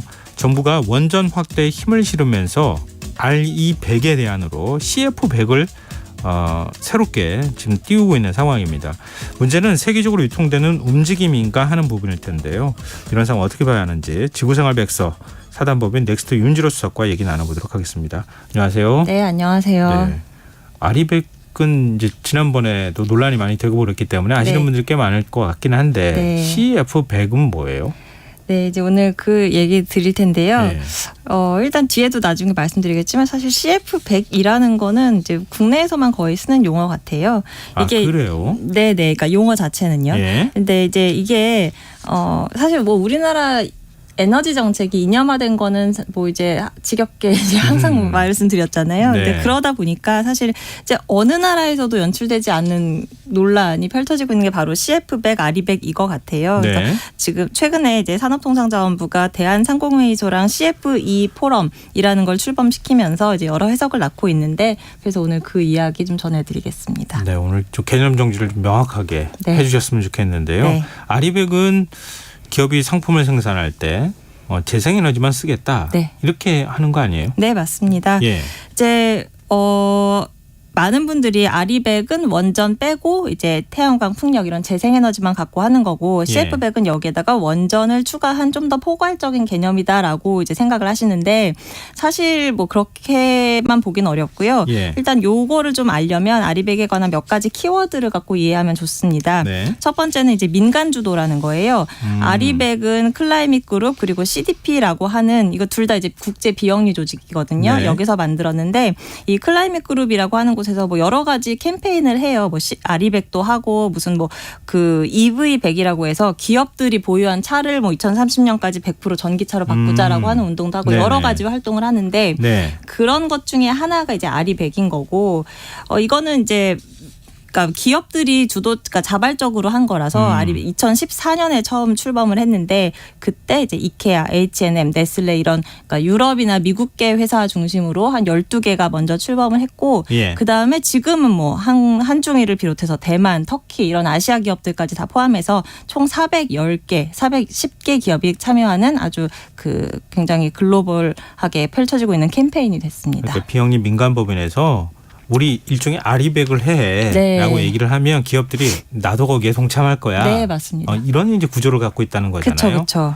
우리나라 기업도 있습니까? 네, 우리나라도 있습니다. 예. 근데 우리는 약간 좀 늦게 참여를 했어요. 이게 14년에 출범했다고 했잖아요. 예. 일본은 바로 2015년에 일본 기업은 들어갔고 예. 중국 기업은 2019년 심지어 터키도 2018년에 가입을 했는데 우리는 2020년 말쯤에 첫 가입 기업이 나왔고 지금은 뭐 우리가 거의 잘 아는 기업들 현대 뭐 기아 삼성전자 뭐 네이버 카카오 등 지금 한 33개의 기업이 가입한 상태입니다. 네. 이제 또 아리백의 특징을 말씀드리면 이게 그냥 개별적인 기업이 나 들어가고 끝 이게 아니라 이제 공급망에 엮여서 다른 기업들의 참여로 확산이 된다는 거예요. 네. 예를 들면 삼성전자가 아리백에 동참하게 된 그 배경에도 애플이나 마이크로소프트 이건 이제 삼성전자의 고객사잖아요. 그쵸. 그들이 이제 야 삼성전자 너도 좀 해라 이렇게 해가지고 이제 들어간 그런 게 있고 또 하나의 특징은 이제 재생에너지 전기를 직접 끌어다 쓰지 않아도 간접적인 방식도 인정을 해준다는 거예요. 그게 어떤 의미예요? 간접적인 방식이라니요? 네, 그러니까 만약에 진행자님이 태양광 발전 사업자라고 하면 예. 돈을 버는 방식이 크게 두 가지입니다. 하나는 진짜 전기를 만들어서 그 전기를 한전에 팔아서 예. 돈을 벌 수도 있고요. 예. 그다음에 나 태양광 전기 이만큼 만들었다라고 하는 인증서를 받아서 그 인증서를 기업에 팔아서 돈을 벌 수도 있어요. 네, 그래서 이제 아리백에서 간접적인 방식을 인정한다라는 거는 뭐 여러 가지가 있는데 그 중에 대표적인 게 이런 인증서를 구입하는 것도 인정을 한다는 거예요. 그럼 네. 이게 왜 이런 것까지 인정을 하느냐? 예. 좀 현실적인 이유가 있는데요. 예를 들면 그 춘천에 보면은 네이버의 그 데이터 센터가 있어요. 네, 굉장히 크죠. 네네. 예. 여기가 이제 나름 뭐 에너지 효율도 뭐 최고 등급으로 하고 했다고 해서 뭐 친환경 건물 인증제가 있는데 거기서 최고 등급도 받았다 이렇게 홍보도 했는데 네. 그런데도 연간 한 16만 메가와트시의 전기를 쓰거든요. 예. 근데 춘천시 태양광 발전량 전체를 다 합쳐도 연간 8만 메가와트시예요. 그러니까 그 춘천시 전체 태양광 전기를 다 끌어와도 도저히 충당이 안 되는 거죠. 네. 그래서 예를 들면 이런 경우에는 이제 인증서를 사서 우리 재생에너지를 이만큼 채웠다라고 이제 하는 거죠. 그거 한 흉내만 내는 거 아니에요? 그렇죠. 그래서 이제 뭔가 이제 너무 돈으로 때우는데 네. 이런 느낌이 들 수도 있는데 예. 그래서 이제 이게 아리백이 궁극적으로는 재생에너지를 빨리 확대시키자라는 취지에서 시작된 거잖아요. 예. 그래서 그런 취지에서 벗어나지 않도록 하는 일종의 뭔가 가드레일 같은 이제 조항들이 있습니다. 예를 들면 작년 말에 아리백 인정 기준이 새로 업데이트가 됐는데요. 그걸 네. 보면은 그 그러니까 이제 발전을 시작한 지 예. 15년 이내의 설비에서 만들어진 재생에너지만 인정한다. 뭐 이런 규정이 있어요. 예. 왜냐하면 이제 너무 오래된 설비에서 계속 그럼 그 설비만 계속 갖고 돌려 쓰거나 예. 뭐 이럴 수도 있잖아요. 예. 그래서 늘리기 위해서 계속 신규 시설에 대해서만 이제 투자를 유도하기 위해서. 네네네 이제 네. 유도한다 그런 게 있고요. 또 이제 인증서도 아무 데서나 사올 수 있는 게 아니라 단일 시장에서만, 그러니까 단일 시장이라고 하면 보통 이제 국경 안에서를 말하는데, 예를 들면 우리나라 기업이 우리나라 재생에너지 부족하니까 미국 캘리포니아에서 나오는 태양광 인증서 사와야지 하면은 예. 우리나라의 재생에너지가 확대된 효과가 없을 거 아니에요. 이제 미국에 그래서 있는 전기를 우리가 쓸 수는 없잖아요. 그러니까 인증서 같은 걸 사올 수는 있으니까. 아니, 물론 그렇긴 네. 하지만 그 본래 취지로 따지자면은 그쵸. 한국 내에서 네. 아리백 인증서를 사야 네네네. 내가 비록 친환경 에너지를 쓰지는 못하더라도 최소한 한국 내에서 친환경 에너지 생산하는 거를 내가 대신 구매하는 효과가 발생하는 거잖아요. 네, 맞습니다. 그래서 이제 단일 시장이란 이제 조건을 건 거고, 그러면 이제 우리나라 같은 경우 원래 단일 시장이 될 수밖에 없는 물리적 지리적 조건인 거고, 네. 유럽 같은 경우는 다 연결이 돼 있잖아요. 그럼요. 그래서 그것도 이제 좀 단일 시장이라는 기준을 좀 엄격하게 적용을 해서 영국이랑 뭐 불가리아, 폴란드 이런 몇몇 나라들은 이제 제외가 됐어요. 그러니까 그 나라들은 그 나라 안에서만 재생에너지를 조달해야 네. 되는 거죠. 예. 그리고 이제 또 뭐 재생에너지는 늘 이제 발전량이 들쑥날쑥하기 때문에 에너지 저장 장치, 즉 ESS가 항상 뒷받침돼야 되는데, 아리백은 ESS에서 한 것도 좀 인정하지 않습니다. 왜냐하면 그래요? 네, ESS가 뭐 재생에너지 보급에 매우 중요하긴 하지만 이건 말 그대로 에너지를 저장하는 그릇이지. 일종의 이제 배터리를 큰 배터리 팩을 갖고 있는 거 같은 거잖아요. 네. 근데 이건 이제 저장하는 거지, 이 전기가 꼭 재생에너지만 저장하라는 법은 없고, 뭐 원전 전기도 저장할 수 있고, 뭐 네. 그러니까 본질적으로 이 자체가 재생에너지 원은 아니다. 그래서 이제 ESS도 이제 제외를 했고, 예. 아무튼 그런 상황에서 올 초에 아리백 그 연례 보고서를 보니까요, 그러니까 직접 전기를 스스로 만들거나 아니면 직접 그 태양광 전기를 끌어 쓰는 그런 비중이 2016년에 17%밖에 안 됐는데 계속 늘어서 2021년에는 37%까지 늘었습니다. 그래서 비록 뭔가 이제 인증서 구매 같은 간접적인 방식을 포함하고 있다 할지라도 보니까 재생에너지를 진짜 늘리는 효과가 있더라, 수요를 늘리는. 한국 내 시장 단일 시장으로 말하면은 재생에너지 확대가 계속 이루어지고 있다. 네. 이렇게 이제 평가할 수 있을 것 같은데. 네. 그런데 왜 정부에서는 굳이 여기다가 원전을 추가해서 CF100이라는 걸 만들었을까요? 네, 이제 일단 잘 모르는 상황에서 보면 네. 뭔가 우리나라는 재생에너지 발전 여건도 안 좋은 것 같은데, 그래서 이걸 기업들이 이걸로 하기 되게 어려울 것 같은데, 그럼 CF100이면은 원전이 들어가니까 이걸 좀 도와주자라는 걸로 이제 정부도 설명을 하고, 이제 잘 모르면은 그럴 수 있겠다, 뭐 이런 생각이 들 그러니까 수도 아리백 있는데. 안에는 원전이 없는 거잖아요. 맞습니다. 근데 원전을 넣은 CF100으로 하게 되면 네. 원전에서 생산한 전기도 네. 일종의 인증을 받는 효과가 나타나는 거예요. 그러니까 그렇지 않다는 걸 이제 말씀드리는 그렇지 않다고요? 건데요. 네. 예. 일단은 그러니까 아리백이 좁은 범위고 CF100이 넓은 범위다, 이렇게 이해를 하면 안 돼요. 왜냐하면 예. 되게 그 구조가 다르거든요. 아, 그래요? 제가 아까 CF100이라는 게 이제 정확한 용어는 아니라고 말씀드렸는데, 이게 이제 정식 용어는 그 24/7, 그러니까 24/7 카본 프리 에너지 콤팩트라고 하는 거예요. 그러니까 여기서 24/7이라는 건 하루 24시간 7일 내내. 그러니까 네. 연중 아, 무휴라는 거고, 예. 연중 무휴로 계속 실시간으로 무탄소 전력을 써야 된다라는 거예요. 그러니까 예를 들면 네. 아까 데이터 센터 같은 경우 만약에 1년에 100만큼의 전기를 쓰면 아리백에서는 20만큼 진짜 태양광 전기를 쓰고 80은 뭐 인증서 사와서 이렇게 맞추면 되는 건데, 네네. CF100은 그게 안 되고 1년 내내 진짜 데이터 센터가 가동되는 내내 1분 1초라도 무탄소 전원을 갖다 써야 된다라는 거죠. 그러면은 원전 없는 나라는 어떻게 해요? 그러니까요. 그래서 이제 어려운 건데, 예. 이게 그럼 CF가 왜 어떤 맥락에서 나왔나를 좀 살펴보면, 예.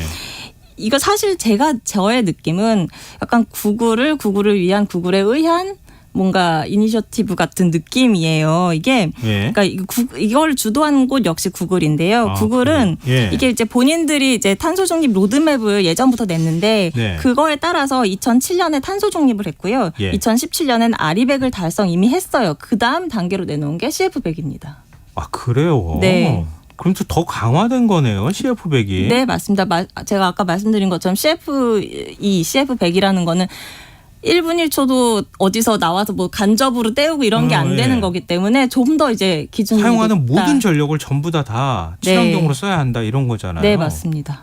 거기 원전을 넣게 된 거요. 그걸 어떻게 해석을 해야 되죠?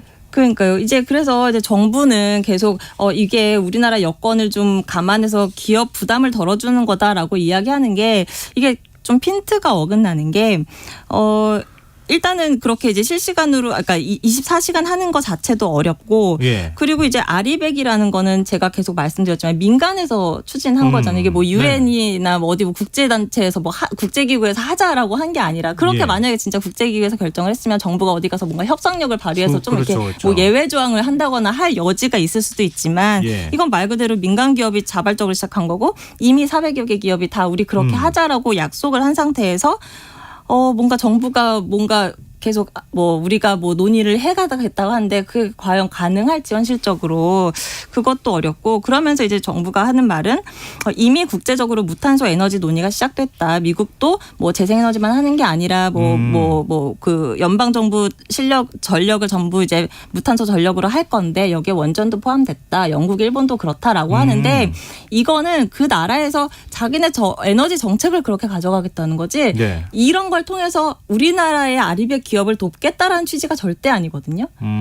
그러니까 각 나라의 정부가 해야 되는 에너지 정책이 있는 거고 기업들이 예. 자발적으로 하는 또 그들의 게임의 룰이 있는 건데 네. 자꾸 이걸 두 개를 섞어서 이야기를 하니까 좀 헷갈리는 거죠. 그럼 CF백에 동참하자 이런 기업들은 없습니까? 네, 별로 없는 것 같아요. 기사를 일단 영어로 뭐 CF 이 컴팩트 이런 거 찾아보면 네. 뜨는 기사 자체가 없고요. 거의 없고 그리고 이제 여기에 동참하는 기업도 별로 없습니다. 뭐 구글, 마이크로소프트, 그다음에 뉴코어라고 하는 미국 철강 회사가 있어요. 그런 네. 것들을 포함해서 한 9개 기업이, 그러니까 에너지 기업 빼고요. 그런 거 빼고 일반 기업만 치면 9개 기업 정도, 그리고 금융투자사도 6개 정도 이렇다 보니까 아까 뭐 400 몇 개인 거랑은 좀 많이 차이가 있죠. 앞으로 뭐 CF백에 대해서 국제사회가 어떻게 움직일지는 우리가 현재로서는 단언하기는 네. 어렵지만 어찌 됐든 아리백만큼의 어떤 활성화된 움직임을 보이고 있지는 않다. 네, 맞습니다. 알겠습니다. 이게 앞으로 자주 등장할 용어 같으니까요. 네. 아리백과 함께 CF백 이것도 꼭 좀 기억을 해두면 좋을 것 같습니다. 네. 자, 오늘 지구생활 백서 여기까지 하겠습니다. 지금까지 사단법인 넥스트 윤지로 수석과 함께했습니다. 고맙습니다. 네, 감사합니다. KBS 라디오 김성환의 시사야 1부 순서 여기서 마무리하겠습니다. 전 11시 전과 2부에 다시 찾아오겠습니다.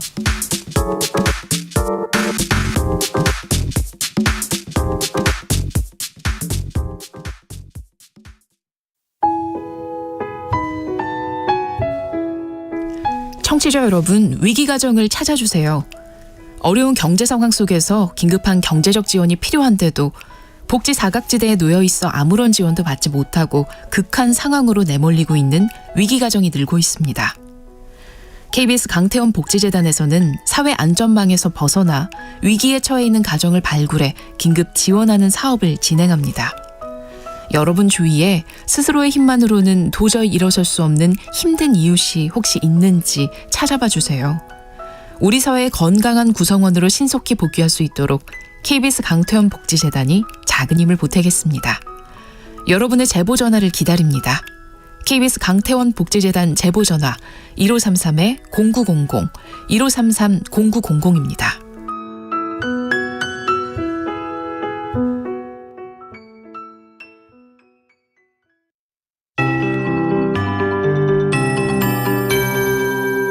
KBS 58분 날씨. 지금도 충북 북부와 경상권을 중심으로 시간당 10에서 20mm 안팎의 강한 소나기가 내리고 있습니다. 내일 새벽까지 강원 남부와 충청, 내륙, 경북, 경남권 동부에 소나기가 내린 곳이 있겠습니다. 다시 내일 오전부터 저녁 사이에 서울과 경기 동부, 강원도, 충북, 전라동부, 경상권, 제주, 산제 소나기가 내리겠습니다. 내일도 시간당 30mm가 넘는 매우 강한 소나기가 내린 곳이 있겠고 돌풍이 불고 천둥, 번개가 치고 우박이 떨어지는 곳도 많겠습니다. 피해가 없도록 유의하시기 바랍니다. 모레부터는 대기가 안정되면서 주말 내내 대체로 맑고 낮 최고기온이 30도를 오르내리면서 더운 날씨가 이어지겠습니다. 내일 아침 최저기온은 서울, 광주 18도, 부산 19도가 예상입니다. 아침까지 중부 서해안과 전남 서해안 지방 중심으로 안개가 짙게 끼겠습니다. 낮 최고 기온은 대전, 광주 29도, 서울, 대구 28도, 세종 27도, 인천, 울산, 제주 25도, 강릉 24도가 예상입니다. 미세먼지 농도는 전국적으로 좋음이나 보통으로 예상됩니다. 서울지방 현저기온 20.1도, 습도 84%입니다. KBS 58분 날씨 전금혜입니다.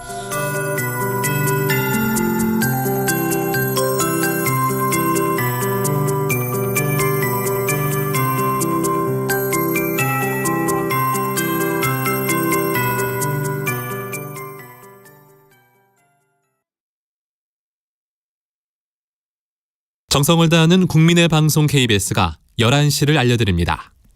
AM 711kHz, FM 97.3MHz, KBS 1라디오입니다. HLKA.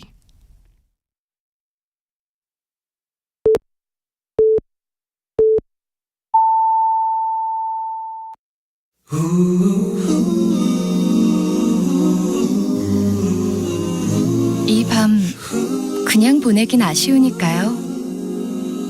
당신의 하루의 끝까지 야무지게 채워드립니다. 당신의 지식 충전소 김성환의 시사야.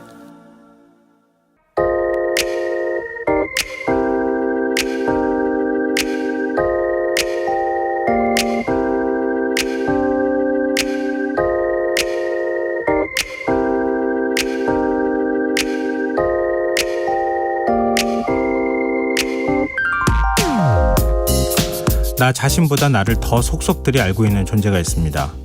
바로 스마트폰입니다. 아침에 눈을 뜰 때부터 잠들 때까지, 아니 요즘은 잠든 사이에 수면의 질까지 분석해주니 24시간 늘 나와 함께 한다고 해도 되겠네요. 하지만 이건 달리 말하면 스마트폰이 내 일상의 모든 흔적을 기록하고 지켜보고 있다고도 할 수 있습니다. 최근 러시아 연방보안국 FSB가 섬뜩한 주장을 내놨습니다. 미국 국가안보국 NSA가 애플 아이폰을 다른 나라를 염탐하기 위한 스파이폰으로 활용하고 있다는 겁니다. 애플 측은 우리는 백도어를 넣기 위해 어떤 정부와도 협력한 적이 없다 일축했지만 의심의 눈초리는 여전합니다. 중국산 스마트폰에 백도어가 설치되어 있다는 의혹은 이미 뉴스거리도 못 됩니다. 영국 대학 연구팀들이 중국 내수용 폰을 온라인으로 구매해 쓰는 건 위험하다 이런 경고를 했습니다. 오포, 샤오미, 원플러스 등에 탑재된 앱을 분석했더니 위치 정보와 휴대전화 사용 패턴이 어딘가로 유출되고 있더라는 얘기입니다. 백도어, 영문 그대로 해석하면 뒷문이라는 뜻인데요. 몰래 정보를 빼내려고 누군가 설치한 통신 기능을 말하는데 지난해 세계적으로 백도어가 탐지된 건수가 무려 9,400만 건, 1년 전에 비해 8배가량 증가했다고 합니다. 2013년 미국 CIA 요원 에드워드 스노든의 폭로로 알려진 미국 정보기관의 대규모 무차별적인 해킹, 2019년 화웨이 통신 장비를 두고 벌어진 정보 유출 시비. 사실 이건 빙산의 일각일 뿐 백도어를 통해 얼마나 많은 개인정보가 유출되고 있는지조차 파악되지 않고 있습니다. 최근에는 휴대폰뿐만 아니라 각종 가전제품에 좁쌀만큼 작은 스파이 칩을 심어 감시하는 일까지 벌어지고 있습니다.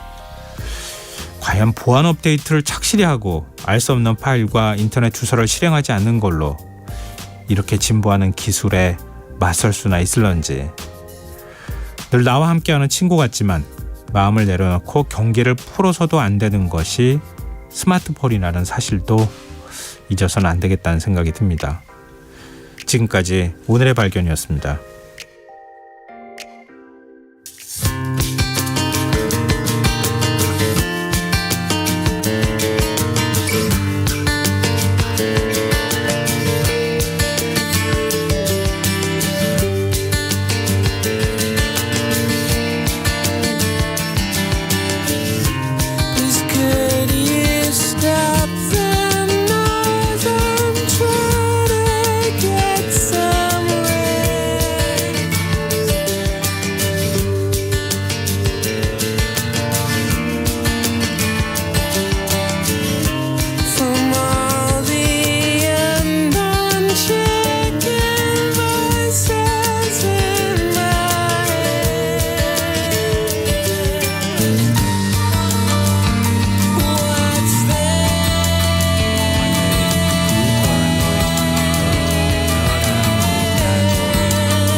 오늘의 발견에 이어서 라디오 헤드의 파라노이드 안드로이드 들으셨습니다. 김성원의 시사는 언제나 청취자 여러분의 관심과 참여 기다립니다. 오늘도 방송 내용과 관련한 청취자분들 의견 계속 들어오고 있는데요.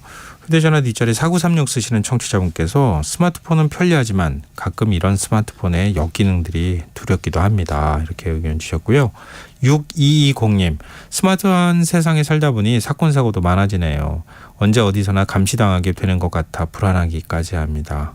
한 달에 하루쯤, 아니 반나절이라도 폰을 두고 지내봐야겠어요. 이렇게 문자 주셨습니다. 저도 그런 생각 하거든요. 가급적이면 휴대폰을 조금 멀리, 집에 가면 멀리 두려고 이렇게 밖에 거실에 있더라도 방 안에다가 휴대폰을 이렇게 충전기에다가 그냥 놓고 신경 안 쓰려고 노력하거든요. 근데 그런 습관을 좀 들일 필요도 있을 것 같아요. 근데 그렇다고 해서 저를 감시하지는 안 하지는 않을 것 같긴 한데요. 이 모든 게 하나의 정보가 이렇게 통합되는 시대에 살게 되면 뭐 우리 챗 GTP의 위험성에 대해서도 얘기하잖아요. 나도 모르는 사이에 모든 정보가 인공지능에 의해서 수집이 되고 분석이 되고 어딘가에서 활용이 되고 있는 거예요. 내 정보가 어떻게 활용이 되는지, 내 지적 재산이 어디로 가는지 아무도 사실 알 수 없는 시대가 돼버린 거죠. 좀 무섭다는 생각도 들어요. 한편으로는 많이 유용성 있게 활용될 수 있는 측면도 있겠지만 말입니다. 근데 그런 한쪽의 위험성에 대해서는 늘 경계하는 마음이 좀 필요하지 않을까, 그런 생각 해봤습니다. 네, 의견 보내주셔서 고맙습니다. 저희한테 추첨해서 당첨된 분들께 모바일 쿠폰 선물로 드릴 테니까요. 문자 많이 보내주셨으면 좋겠습니다. 참여하실 문자 번호는 샵9730이고요. 짧은 문자 50원, 긴 문자는 100원의 정보 이용료가 부과됩니다. 콩 게시판 KBS 라디오 유튜브 채널을 통해서도 무료로 참여하실 수 있습니다. KBS 라디오 김성원의 시사회와 함께하고 계신 지금 시각은 11시 10분입니다.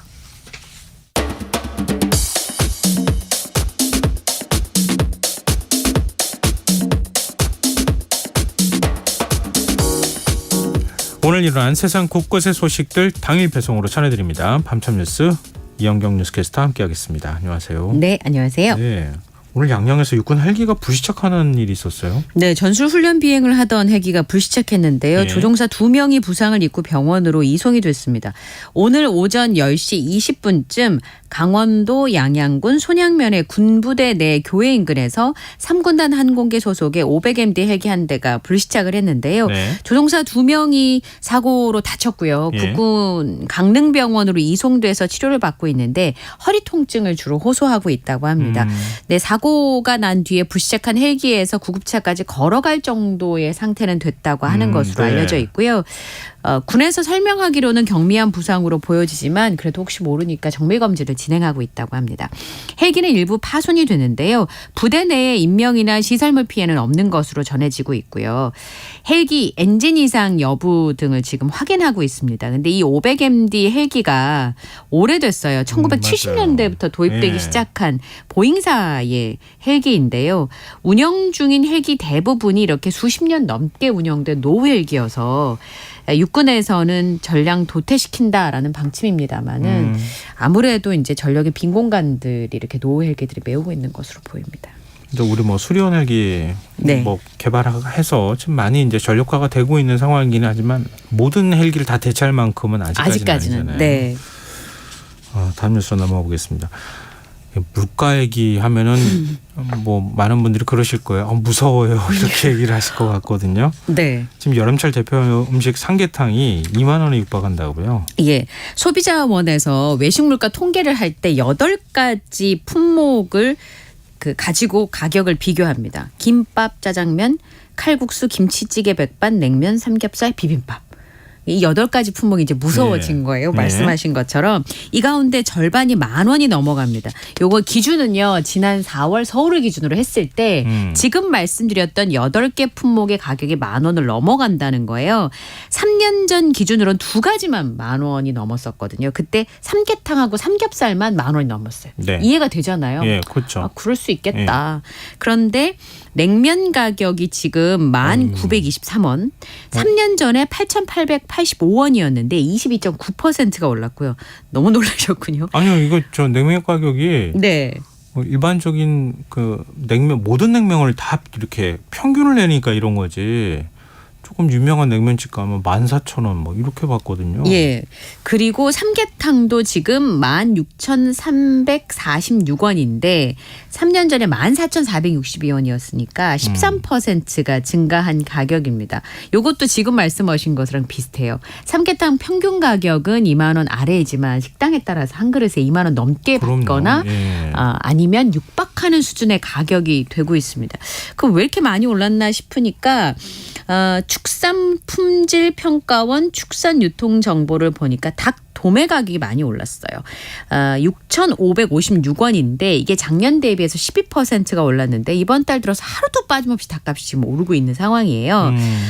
이유는 러시아와 우크라이나 전쟁. 또 그 얘기 하실 수 있는데 네. 소맥, 옥수수, 콩깻묵 같은 사료 가격이 그렇죠. 내려가고 있지 않은 데다가 네. 지난해 말부터 조류독감이 겹치면서 병아리의 원가도 많이 올랐다고 해요. 그래서 닭고기 가격이 오르니까 삼계탕도 음식값에 영향을 받고 있습니다. 유명 삼계탕의 경우에는 한 그릇에 2만 원 넘는 것이 속속 등장을 하고 있고요. 냉면 같은 경우도 지금 좀 비싼 뭐 평양냉면집 유명하다는데 네. 이런 데는 16,000원 안팎을 받고 있다고 그러냐 냉면 한 그릇에. 맞아요. 근데 유독 평양냉면 가격이 많이 오르는 이유 중에 하나가 메밀값이 많이 올랐답니다. 메밀의 수입 도매 가격이 킬로그램당 4,677원인데 이게 3년 전에 비하면 59%가 뛴 가격이래요. 거기다 육수로 쓰는 뭐 돼지고기, 닭고기 다 가격이 올랐으니까 아무래도 영향이 좀 커질 수밖에 없는데 김밥도 많이 올랐어요. 10,000원이 안 된다고 하더라도 3,123원인데 이게 지난해에 비하면 27.7%, 자장면도 5,115원에서 6,915원으로 35.2%나 올랐고요. 칼국수도 21%, 김치찌개 백반도 20%가 넘게 뛰었습니다. 지금 가격 들으시는 분들 저도 그런데요. 아닌데. 그거보다 몇천 원 다 비싼데 그런 생각을 제가 지금 계속 들었어요. 지역마다 편차가 조금 있어요. 제가 오늘 김밥을 먹었거든요. 얼마 주셨어요? 먹는데 7,000원 정도 됐어요. 뭐 많이 들어갔겠죠. 이 김밥은요. 그냥 기본 김밥을 말씀드리는 거예요. 가장 기본적인 김밥도 4,000원은 줘야 먹을 수 있어요. 아무리 안 돼도. 그래서 거기다 라면 한 그릇을 한 10,000원이잖아요. 10,000원이에요. 맞아요. 제가 딱 오늘 그렇게 경험했거든요. 힘주어 말씀하시는군요. 그러니까 뭐 이렇게 그 평균의 함정일 수도 있겠는데요. 굉장히 저렴한 집하고 조금 더 가격이 오른 집하고 다 이렇게 합쳐놓고 보니까 그냥 이게 물가야 이렇게 생각하지만 실제로 우리가 자주 접하고 자주 먹는 그런 거는 이거보다 훨씬 더 지금 비싼 상황이어서. 그럼요. 예. 옛날에 과거 일본 가면은 한 끼에 10,000원이래. 10,000원씩이나 돼 밥값이. 이렇게 막 놀라던 시절이 있었거든요. 요즘 일본 여행 가도 그렇게 못 느낀다 하더라고요. 근데 우리가 지금 딱 그보다 더한 상황에 지금 살고 있구나 이런 생각이 드네요. 근데 그래서일까요? 뷔페를 찾는 분들이 이렇게 많다고 하는데 뷔페 비싸지 않아요? 뷔페도 가격 많이 올랐어요. 네. 많이 올랐는데 지금 한 끼에 10,000원 넘는 외식 물가가 많잖아요. 그러다 네. 보니까 뷔페가 상대적으로 가성비가 높다라고 생각을 한 거예요. 게다가 이제 프랜차이즈 업체의 경우에는 하고 있는 뷔페 식당만 있는 게 아니라 다른 외식 브랜드들이 많이 있잖아요. 그러니까 한꺼번에 재료 구입을 하니까 사실은 가게 하나만 운영하는 자영업자들과 달리 단가가 좀 낮을 수밖에 없는 거예요. 그래서 지금 사회적 거리두기가 완화된 작년부터 서서히 매출이 늘어서 올해 1월부터 4월의 누적 매출이 지난해에 비해서 40%가 늘었다고 합니다.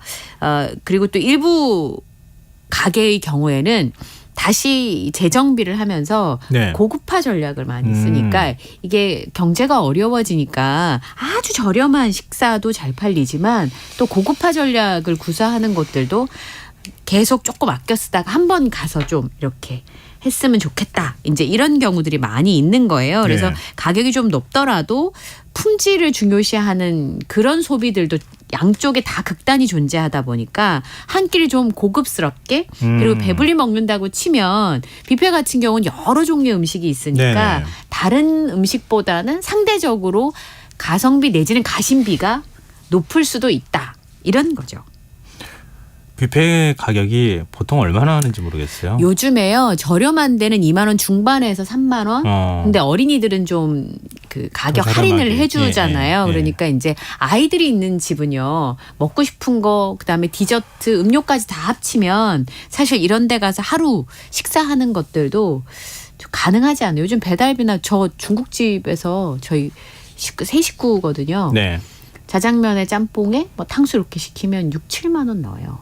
그러니까 오히려 뷔페 가서 예. 그냥 그 허리띠 풀어놓고 푸짐하게 한 대로 배불리. 먹어라 이렇게 예, 해도 종류별로. 다른 데 가서 먹는 거하고 예. 큰 차이가 없다. 예. 근데 우리 지금 아까 김밥 가격이나 뭐 얘기했었잖아요. 청취자분들이 우리 동네 비빔국수 한 그릇에 9,000원입니다. 아, 9,000원이요? 짜장면도 9,000원 하던데요. 우리 동네는 김밥 한 줄에 3,000원이에요. 라면까지 하면 우리 동네는 김밥 한 줄하고 한 합하면 7,000원 정도 받네요. 부터 시작해서 막 보내주고 계세요. 아, 그래서 2,000원 받는 김밥집, 뭐 1,000원 받는 김밥집도 요즘 있대요. 네. 그런데 거기는 주변에서 가격을 안 올리고 이 가격에 유지할 수 있느냐고 손님들이 걱정하시는 곳들도 있다고 하더라고요. 큰일입니다. 이거 예. 외식 물가 좀 잡혔으면 좋겠는데 잡히기는커녕 계속 지금 올라가는 것 같아서 좀 걱정입니다. 근데 요즘 소금 가격이 그렇게 많이 올라가고 있다고요? 예. 소금 가격이 대형마트에서는 뭐 품절된다는 소식도 많이 있고요. 온라인 쇼핑몰에서 최근에 천일염 매출이 배로 늘었다고 합니다. 소금 품귀 현상이 일어나고 있는데요. 최근 보도를 보면 30%에서 40%가량 올렸다는 보도도 있습니다. 네. 6월 초에 소금 가격이 4월 평균 가격에 비하면 30% 가까이 올랐는데 자, 이 원인에 대해서는 진단이 좀 차이가 있어요. 네. 일부에서는 여름철 비수기인데다가 지금 일본 정부가 후쿠시마 오염수 방류를 예고를 하면서 네. 소금 품귀 현상이 일어나고 있다라고 보고 있고요. 네. 해양수산부가 지난 6일에 보도자료를 냈습니다. 아니에요. 그런 게 아니라 천일염 가격이 오른 건 생산량이 줄어서 그런 거예요. 4월과 5월에 전남 지역의 강수 일수가 22일로 평년보다 많아서 생산량이 줄었기 때문이지 방사능 오염수 방류와 그로 인한 사재기 때문에 천일염 가격이 가파르게 오르는 건 아닙니다. 이렇게 설명을 했거든요. 네. 근데 실제로 사재기라고 하면 보통 27톤 정도 우리나라에서 1년 동안 천일염 전체 생산량이 30에서 40톤 정도 되는데요. 네. 보통 이제 조직적으로 사재기를 한다면 한 27톤 정도 넘어야 되는데 그러려면 현금으로 2억 원을 최소 지불을 해야 된답니다. 네. 그리고 가격이 오를 때까지 보관비 그다음에 뭐 다른 비용들이 들어가는 걸 비하면 지금 당장 그렇게 사재기를 할 만한 유인 요인은 현재 없다고 해요. 예. 그럼에도 불구하고 오염수 불안 심리 때문에 주문량이 개인이 굉장히 많이 늘고 있는 건 사실이라고 합니다. 그러니까 개인적으로 천일염을 집에 예전에 장담구고 하지 않기 때문에 소금을 네. 쌓아놓고 간수를 빼는 집이 요즘 많지는 않거든요. 누가 자루로 사나요? 요즘 소금을. 저 진짜 김장철에는 조금 더 많이 쓸 수는 있겠는데 네. 한 포대 이렇게 사다가 집에다가 놓는 경우 그렇게 많지 않잖아요. 그러니까 지금도 간장, 된장, 고추장 집에서 담아 드시는 저희 친정엄마 같은 그런 분들은 경우에는 뭐 필요하지만 예, 몇 년에 한 번씩 이제 소금을 사서 간수를 빼가지고 쓰기도 하는데 그런 경우는 진짜 거의 극히 드물거든요. 네. 그러다 보니까 뭐 한 사람이 몇 포대씩 사는 경우가 별로 없었는데 최근에는 소비자들이 수십 포대씩 대량 구매하는 경우가 발생을 하고 있기는 하다는 겁니다. 그러다 보니까 주문량 맞추려고 갑자기 짧은 시간에 네. 주문량이 많아지니까 사람을 더 고용하면 가격이 조금 올랐겠죠. 예. 그러니까 수협에서 자체적으로 가격 인상 공지를 하니까 언론 보도 어머 가격이 올랐어요 예. 라고 보도가 이어지고 어머 불안해 그럼 나도 좀 살까? 아. 그러면서 직거래 물량들이 늘어나면서 순환 현상이 현재 발생하고 있는 것은 사실이라고 합니다. 네. 현재까지 목포 같은 경우만 해도 지난 5월에 강우 일수가 12일이었는데 평균 10년 평균이 8일이었거든요. 그러니까 네. 비가 많이 온 건 사실이에요. 그래서 생산량 자체가 많이 줄어서 10년 평균을 봤을 때 70%밖에 생산을 못했으니까 가격이 오른 건 사실이라고 합니다. 근데 이제 문제는 이런 게 도매 가격에 영향을 줘서 정말 악순환이 벌어지면 어떡하나 걱정들을 하실 텐데요. 네. 정부에서는 대량 수매를 해서 소비자들에게는 좀 저렴한 가격에 할인 판매하는 방안을 검토하고 있다고 합니다. 네. 이 소금은 또 없어서는 안 되죠. 안 되는 거잖아요. 네. 또 올 여름엔 폭염도 있다고 하고 또 비도 자주 내린다고 네. 하니까 지금 뭐 비 많이 내리면은 사실은 채소나 이런 것들 막 쑥쑥 자라가지고 해야 되는데 다 물러버리거나 이러잖아요. 다 녹아버리잖아요. 다 물가에 영향을 미칠 만한 요인들이 될 것 같아서 네. 좀 걱정이네요. 네. 자, 지금 여러분께서는 KBS 라디오 김성원의 시사와 함께하고 계십니다. 밤참 뉴스 계속 이어가겠습니다. 방울토마토를 훔쳤다가 경찰에 붙잡힌 40대 여성의 사연이 지금 알려지고 있어요. 네. 지난 4월 15일에 구리에 있는 한 마트에서 40대 여성이 방울토마토를 훔치다 절도 혐의로 검거가 됐습니다. 네. CCTV 영상을 보고 방울토마토를 훔친 사람을 특정했어요. 오라고 했더니 먹다 남은 방울토마토를 들고 이 여성이 경찰서에 나타났습니다. 네. 경찰서에 나타나서 진술한 내용은 어린 딸이 방울토마토를 먹고 싶다고 조르는데 돈이 없어서 훔칠 수밖에 없었다라고 했다는 겁니다. 그래서 상황을 알고 보니까 이혼을 했어요. 예. 직업이 없는 거예요, 이 엄마가. 그런데 6살 난 딸을 홀로 양육하고 있었습니다. 그러면 전 남편은 양육비를 줘야 되잖아요. 네. 근데 이 전 남편도 양육비를 제대로 주지 못하는 상황이어서 굉장히 극심한 생활교를 겪고 있었어요. 그래서 경미범죄심사위원회에서 이 내용을 고려를 해서 훈방 조치를 결정을 했는데요. 경미범죄심사위원회는 아주 경미한 사건의 피의자가 범죄 전력이 없고 사회적 약자인 경우에 심사를 통해서 처분을 감경해주는 제도인데요. 초범인데다가 피해도 경미하고 사진을 보니까 이 방울토마토 한 팩을 훔쳤는데 그 남은 걸 갖고 왔다 그랬잖아요. 쪼르르 이렇게 다 먹지도 못하고 가지고 왔더라고요. 그래서 그런 부분들을 일부 반환을 했기 때문에 고려를 해서 훈방 조치한 상황인데 상황이 너무 딱하잖아요. 그래서 네. 지금 구리시에서 민간단체와 연계를 해서 지원할 수 있는 방안을 지금 찾고 있고 우울증을 비롯해서 심리치료를 지원하고 있는데 임대아파트 살고 있어요. 예. 애기 엄마가. 예. 임대아파트 관리비랑 임대료 600만 원 가량을 현재까지 지금 내지 못하고 있다고 합니다. 그 방울토마토 반도 못 먹었더랍니다. 전 남편 찾아가지고 양육비도 좀 받았으면 좋겠습니다. 그러니까요. 그리고 최근에 분유를 훔친 미혼모에게 경찰이 사비를 털어서 맞아요. 도움을 주는 저도 CCTV 본 것 같거든요. 예. 참 많이 울었어요. 사람들이 이 얘기를 듣고. 그리고 전국에서 많이들 도와주신다고 했는데 3월 23일에 원주에 있는 대형마트에서 이 여성이 물건을 훔쳤다고 접수가 돼서 가보니까 역시 40대 여성이 분유랑 기저귀 한 17만 원 정도 된다고 해요. 물건값이. 네. 계산 안 하고 나간 거가 보안요원에 적발이 된 겁니다. 아기가 10시간 동안 못 먹었다라는 얘기를 듣고 가봤다는 거죠. 형사가 경찰분이 네. 가보니까 원룸에 생후 2달 된 갓난아기가 있었는데 그 육아수당만으로 생활을 하고 있었는데요. 분유값이 정말 없어서 이런 일을 저지른 것으로 조사됐습니다. 2번이나 절도가 있어서 벌금형을 받았는데 그 돈마저 못 내는 바람에 그러니까 수배가 내려져 있는 상황이었어요. 네. 그래서 이제 이 경찰분이 그냥 갈 수가 없어서 본인도 12월에 아기가 태어난 아기 아빠여가지고 마트에 가서 분유를 사서 이 여성에게 건네주고 왔는데 조사를 받더라도 배고픈 아이 배는 좀 불려줘야 될 거 아니겠습니까? 조산으로 인큐베이터 생활을 한 아이가 잘못될까 봐 엄마가 저지른 일이었다고 합니다.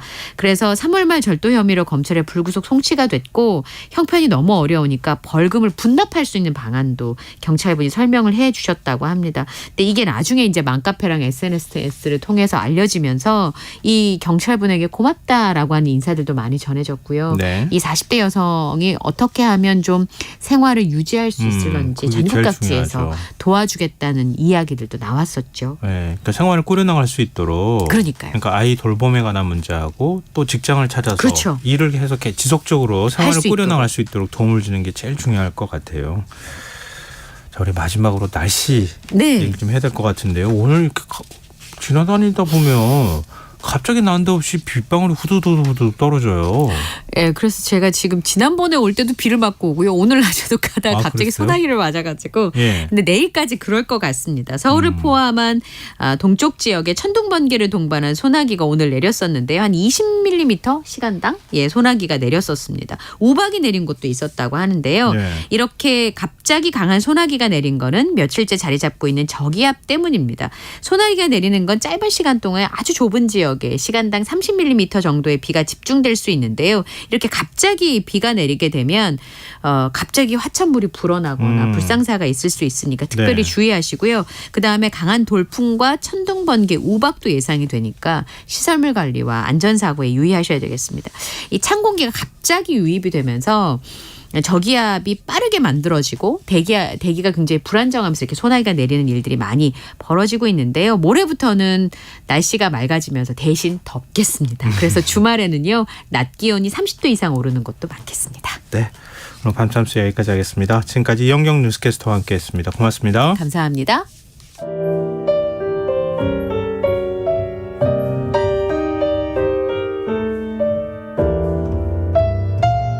매일의 품격. 김성환의 시사야에서 챙겨가세요. 하루를 마무리하는 시간 꺼내보는 당신의 지식 창고. KBS 일라디오 김성환의 시사야.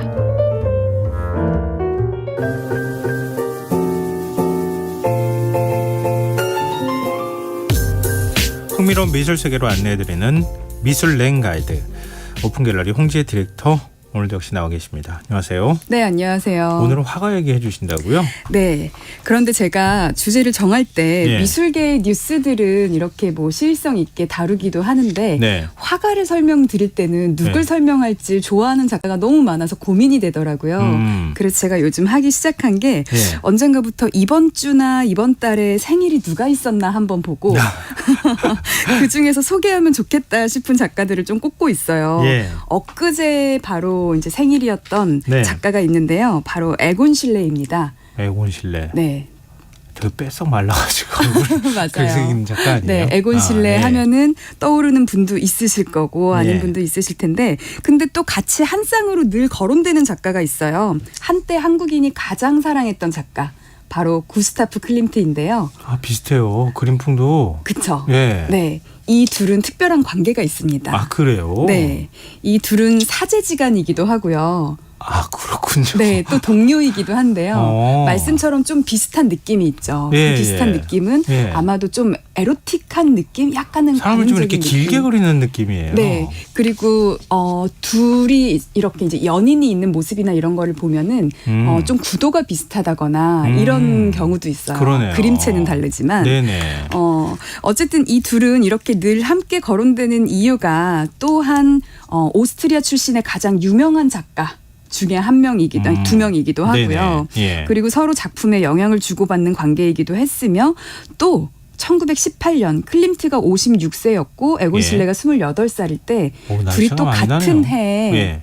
사망을 하게 됩니다. 아, 그래요? 네. 오늘 또 여러 번 그래요 이렇게 물어보면 되네요. 네. 같은 해에 사망했다는 건 진짜 몰랐어요. 네, 그렇죠. 뭔가 또 이것도 관계가 있습니까? 이거는 뭐 둘의 관계는 아니지만요. 예. 우리가 코로나를 알았잖아요. 예. 이 당시에는 스페인 독감이 유행을 했다고 하는데 그렇군요. 네. 이게 찾아보니 코로나 사망자가 680만 명 정도인데 네. 그리고 1차 대전 사망자가 1,500만 명 정도인데 예. 스페인 독감 사망자는 그 당시에 뭐 집계가 정확하진 않지만 2천만 명에서 5천만 명 가량 되었다고 하더라고요. 그러니까 그 한창 산업화 이후에 네. 가장 경제에 큰 충격을 줬던 사건이었다고 네, 맞습니다. 기록되는 걸로 알고 그래서 있어요. 안타깝게도 오스트리아는 같은 해에 두 명의 대가를 동시에 잃었죠. 네. 참 감염병이 이렇게 무섭습니다. 그러니까요. 우선 네. 클림트 이야기를 먼저 좀 해볼까요? 네. 클림트, 아마도 많은 분들이 알고 계신 작품은 황금색의 장식적인 작품일 거예요. 네. 이렇게 황금색 작품이 나타나기 시작한 때를 황금시대라고 하는데, 그런데 클림트의 황금시대는 말년 10년 사이에 그린 겁니다. 그럼 56세에 사망했으니까 한 뭐 46세, 40대 네, 맞습니다. 중반부터 네. 사망할 때까지. 맞아요. 예. 그러니까 45살 이전까지의 그림들은 딱 봤을 때 어머 이게 클림트 그림이야? 할 정도로 우리가 잘 모르는 그림일 거예요. 이런 걸 생각해 보면 참 예술가들의 작품 세계는 늦게 꽃 피우는구나 싶을 텐데요. 예. 뭐 예술가 분들뿐만이 아니라 지금 듣고 계신 청취자분들 중에서도 45, 뭐 40대 중반부터 시작하는 사람도 있구나, 뭐 이런 생각도 같이 해보실 수 있을 것 같아요. 뭐 하루하루가 최고의 순간입니다. 뭐 이렇게 얘기하면은 뭐가 그렇게 얘기해요? 막 이렇게 뭐라고 하실 것 같은데 그런 마음으로 사는 게 좋죠. 네. 클림트는요, 1862년 오스트리아에서 금 세공사인 아버지 아래에서 태어났는데요. 아버지는 그 예술적 그 세공하는 기술이 좋았지만 네. 일이 잘 풀리지는 않아서 집은 좀 가난했다고 해요. 그래도 아버지의 좋은 재능을 물려받았고, 또 훗날 이런 금빛 작품을 만들 수 있는 것도 세공사인 아버지의 작업을 좀 지켜본 덕이지 않을까 그러네요. 싶기도 한데요. 네. 클림트는 빈 응용미술학교를 나와서 동생과 함께 이제 졸업 후에는 공방을 만들어서요, 공공기관 벽화 제작 사업을 합니다. 그러니까 응용미술학교니까 보통 우리가 생각하는 화가들의 순수미술이 아니라 응용미술, 과거에는 디자인과를 응용미술이라고 불렀을 때도 있었잖아요. 네네. 그러니까 이제 수주를 받아서 사업을 한 거죠, 미술 사업을. 벽화 같은 작업들이 대부분이고 이제 고전주의 화풍을 따랐는데요. 그림을 정말 잘 그렸어요. 그래서 사업도 꽤 잘 되고 벽화로도 꽤 유명해졌습니다. 클림트는. 네. 특히 부르크 극장 철거 전에 와중에 시의회에서 의뢰를 받아서 벽화를 그렸는데 네. 보통은 극장을 철거하면서 역사적 사실을 벽화로 남긴다 하면은 어떤 장면을 그릴 것 같으세요? 공연 장면 같은 거요? 그쵸. 아마도 가장 성행했던 네. 화려했던 공연의 뭐 클라이막스나 이런 예. 걸 그릴 텐데요. 예. 클림트는요 객석을 그렸습니다. 예? 객석을 그려요? 네. 그 당시에 객석에 오는 관람객들이요. 다 유명인이었을 거잖아요. 이제 고위 계층, 상류층들이고. 네. 그러니까 공연 장면보다는 객석의 관람객을 그린 이 작품이 훨씬 반응이 좋았어요. 그 왜 어릴 때 예전에 윌리를 찾아라, 원리를 찾아라 이런 네. 책 있었잖아요. 명확하게 네. 사람들 그려져 있으면 맞아요. 그 중에서 찾는 거잖아요. 네, 그런 것처럼 사람을 정말 딱 보면 누군지 알아볼 정도로 사진처럼 잘 그려서 이제 유명 인사들이 와서 이제 자기 얼굴 찾으러 오고 이런 식으로 회자도 많이 되었다고 네네. 해요. 그래서 이 브루크 극장 객석의 풍경 작품 덕에 클림트는 굉장히 유명해지기도 하는데요. 네. 이렇게 벽화 사업이 승승장구하는 와중에 아버지와 동생이 잇따라서 뇌출혈로 사망을 하게 됩니다. 그 충격으로 클림트는 붓을 놓고 3년간 은둔을 하게 되는데요. 네. 이때가 클림트 나이 30살일 때였어요. 얼마 네. 안 됐을 때네요. 네, 그래서 이제 그 20살에 이제 20대에 졸업하고 벽화 사업으로 동생이랑 같이 승승장구하던 와중에 30살밖에 안 됐는데 아버지와 동생이 뇌출혈이라는 건 이게 또 그 데뷔하지 않은 때 갑자기 오는 그렇죠. 거잖아요. 예. 그렇게 해서 2명의 가족을 잃다 보니까 이제 많이 힘들었던 것 같아요. 근데 이게 또 그런 그의 삶의 전환점이 되기도 하는데요. 클림트는 그때 은둔하면서 삶과 죽음 그리고 예술가로서 가야 할 길에 대해서 깊이 고민을 하게 됩니다. 그리고 다시 동굴에서 나온 클림트는요. 자신만의 철학이 담긴 작업을 시작을 하는데 과거에 있던 그러니까 본인도 했었던 그런 전통주의 방식의 예술의 규율과 어떤 검열에서 벗어나서 자유로운 예술 활동을 펼치고자 했는데요. 이때 예술가 19명을 만들어서 이제 19명이 함께 만든 그룹이 빈 분리파입니다. 영어로는 비엔나 서섹션이라고 부르는데 네. 이 서섹션이 분리, 독립이라는 뜻이니까 네. 비엔나에서 활동하는 과거 전통으로부터는 분리된 그룹이다 정도의 네이밍이라고 생각을 하시면 되는데요. 네. 한국에서는 이제 번역해서 빈 분리파다 이렇게 이야기를 하죠. 어쨌든 클림트는 이 분리파의 초대 회장이었고요. 근데 그의 작품이 너무 파격적이기는 했어요. 예를 그럴 수밖에 들면 없죠. 그럼 뭐하러 분리하겠어요. 그러니까요. 우린 달라 이렇게 선언한 거나 근데 다름이 다르다고 없잖아요. 해놓고 네. 또 이제 사람들 구색에 맞춰서 그림을 그릴 수도 있을 텐데 네. 빈 대학에서 대강단 천장화 작업을 의뢰를 받는데요. 철학, 법학, 의학 이렇게 3가지 학문을 주제로 그림을 그려달라고 했어요. 네. 그런데 이 그림을 그리면서 사람들이 극도의 불안과 혼란 속에 있는 인물들을 그린 거예요. 근데 대학에서는 학문을 보통 진리라고 생각을 하잖아요. 네. 근데 개인 작업이면 상관이 없지만 돈 주고 벽화 의뢰를 맡기는 사람 입장에서는 또 기대하는 게 있지 않겠습니까? 예. 그래서 이 벽화 의뢰도 이제 좀 계약 파기가 됩니다. 그리고 심지어 분리파에서도요. 좀 심한 거 아니냐 이 정도면 하면서 반대의 목소리가 나오면서 동료들도 외면을 했고요. 그래서 그 이후에 또 나온 화풍이 우리가 잘 알고 있는 황금빛의 작품이에요. 그런데 이게 우리는 지금 너무나 사랑하는 작품이지만 네. 당시에는 황금 작품들도 논란이 있었거든요. 아 그래요? 네. 그러니까 클림트 키스 같은 작품요? 네, 맞아요. 지금 굉장히 논란이 유명하잖아요. 되었어요. 네. 아 그래요? 네. 어떤 논란이 있어요? 우리가 보면은 그냥 너무 사랑스럽고 아름다운 작품이기만 할 텐데요. 네. 그 당시의 눈에는 너무 관능적인 거예요. 클림트도 단지 예쁘게 그리려고 그 그림을 그린 게 아니라 네. 인간의 본능과 감정을 최대한 솔직하게 표현하려고 한 작품이 키스였거든요. 예. 근데 이 작품이요. 재밌는 일화가 굉장히 많은데요. 실제 클림트는 독신주의자였습니다. 그래서 평생 결혼을 하지 않고 살았는데요. 그렇지만 결혼은 하지 않았을 뿐 사랑에 있어서는 자유분방했는데요. 네. 어떤 면에서는 자유분방하기 위해서 결혼을 안 했나 싶을 정도로 클림트는 사후에 14명의 여인들이 친자 확인 소송을 내기도 했다고 할 정도로 사랑에는 열려 있었는데요. 네. 이 키스의 주인공을 두고 2명의 여인이 본인이라고 주장을 하게 됩니다. 아, 저거 네, 그림 저거 주인공이 나야. 예. 2명이 주장을 하는데요. 네. 한 명은 클림트의 뮤즈로 익히 잘 알려진 에밀리 플레게라는 사람이고요. 네. 한 명은 유부녀이자 클림트를 후원했던 아델레 블로후 바우어라는 사람인데요. 뮤즈인 에밀리와는요, 플라토닉한 정신적 교감을 나눈 걸로 굉장히 유명해요. 네. 평생토록. 그런데 아델레는 남편이 따로 있으면서도 육체적 욕망을 탐닉했던 일종의 좀 잘못된 그런 관계였다고 하는데요. 키스의 작품의 주인공이 정말 누군지는 여전히 밝혀지지는 않았지만 네. 주인공이 누구냐에 따라서 작품 해석이 달라집니다. 네.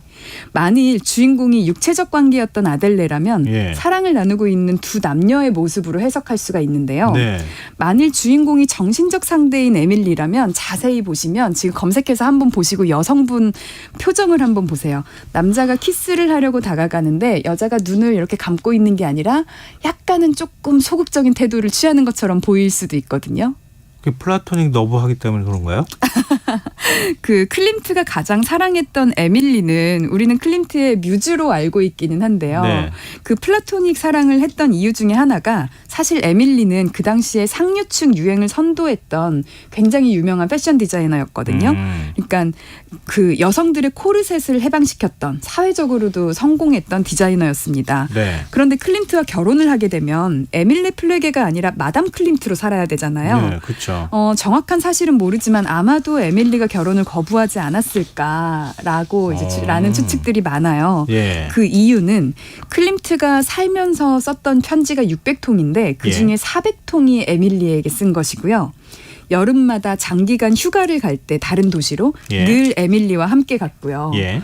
그리고 또 유산을 상속한 것도, 그리고 세상을 떠날 때 마지막으로 이름을 불렀다고 하는데 예. 그것도 에밀리 플레게였다고 합니다. 그러니까 아마 클림트는 그녀가 오케이 했다면 결혼을 했을 수도 있지 않을까. 그가 독신이었던 거는 사랑했던 그녀가 결혼을 거부한 게 아닐까라고 생각이 드는데요. 에밀리도 역시 클림트가 죽은 이후에 어떤 남자와도 교제하지 않았다고 하는데요. 네. 이 둘이 결혼을 하지 않았기 때문에 오히려 그 사랑이 지속되었을까 싶은 마음도 있는데 저는 한편 이 키스의 작품의 주인공이 왠지 에밀리였으면 좋겠다는 생각도 좀 해보고 있어요. 왜요? 그냥 왠지 그게 아름답게 더 아름답게 느껴지더라고요. 스토리를 알아서 그런지. 네. 그리고 또 뭐 아무리 그 격정적인 연인의 그런 키스 장면이라고 하기에는 또 잘못된 관계였다고 하니까 아델레는 원래 이루어질 수 없는 사랑이 네. 더 아름다워 보이는 그런 그럴 게 수도 있기는 있죠. 하잖아요. 네. 어쨌든 이 키스의 작품의 주인공은 영원히 밝혀지지는 않겠지만요. 네. 작품만으로 봤을 때 이 다채로운 황금빛 표현을 위해서 8가지 방식의 금박, 실제 금을 사용한 거거든요. 네, 실제로 그러니까 8가지 방식으로 금박을 사용했고요. 네. 아마 세상에서 가장 아름답고 유명한 키스일 것 같아요.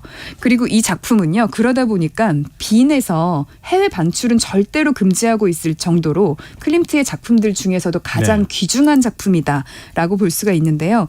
지금까지 한 번도 외국으로 대여된 적도 없고 오직 오스트리아에서만 볼 수 있다고 합니다. 그럼 오스트리아 가야 되겠네요. 그렇습니다. 오스트리아 원작을 어디로 가야 보시려면. 됩니까? 오스트리아 빈에 벨베데레 궁전이라는 곳이 있다고 해요. 저는 아직 못 가봤는데 예. 이 궁전에 클림트 전체 작품의 10%나 여기에 모여 있다고 해요. 그래요? 네. 그리고 재밌는 사실은요. 예. 돈을 내면 이 키스 작품 앞에서 프로포즈를 할 수 있는 프로그램 상품도 있다고 하는데요. 가격은 200만 원이라 그러고 한 2시간 정도를 이렇게 시간을 빌려준다고 하거든요. 2시간을 빌려줘요. 네, 적은 네. 금액은 아니지만 또 뭐 특별한 프로포즈도 될 수 있겠다 싶기도 하더라고요. 좀 약간 화낼 뻔했어요. 뭐 그거 잠깐 하는데 그것도 돈 받고 그러나 그렇게 네. 했더니 그걸 앞을 빌려주는 거군요. 네, 그 앞에서 할 수 있도록 네. 2시간의 시간을 빌려준다고 하고 이 궁전에는요 클림트뿐만이 아니라 에곤 실레의 작품도 많이 볼 수가 있는데요. 그래서 많은 사람들이 오스트리아를 갔을 때 두 화가의 작품을 한 번에 보려고 이곳을 찾기도 하는 것 같아요. 네. 그런데 클림트도 당시에는 우리는 지금 사랑하지만 그 당시에는 이제 수많은 논란과 지탄이 있었다고 했잖아요. 예. 사실 에곤 실레는 비교가 안 될 정도로 더 했습니다. 아, 그래요? 도대체 네. 어느 정도였길래 그래요? 작품을 보면은 조금 더 클림트에 비해서 아름답다기보다는 뭔가 조금 이렇게 감정이 많이 이제 표현되었다라는 생각이 약간 들 텐데. 고독한 느낌도 조금 있고요. 네. 네. 뭐라고 어떻게 표현해야 되지? 그쵸, 고독. 카테페미도 좀 네, 있는 것 맞아요, 같고. 맞아요. 네. 그는 감옥에도 간 적이 있습니다. 아, 그래요? 네. 뭐 어떤 범죄를 저질렀기에 감옥을 가요? 네, 에곤 실레의 그림을 보면 소녀들이 많아요. 소녀들, 네, 소녀들의 그림이 많은데 에곤 실레가 저렴한 스튜디오를 찾아서 노이랭바흐라고 하는 지역에 작업실을 줬는데요. 이곳에 그 지역의 비행 청소년들이 모여들게 됩니다.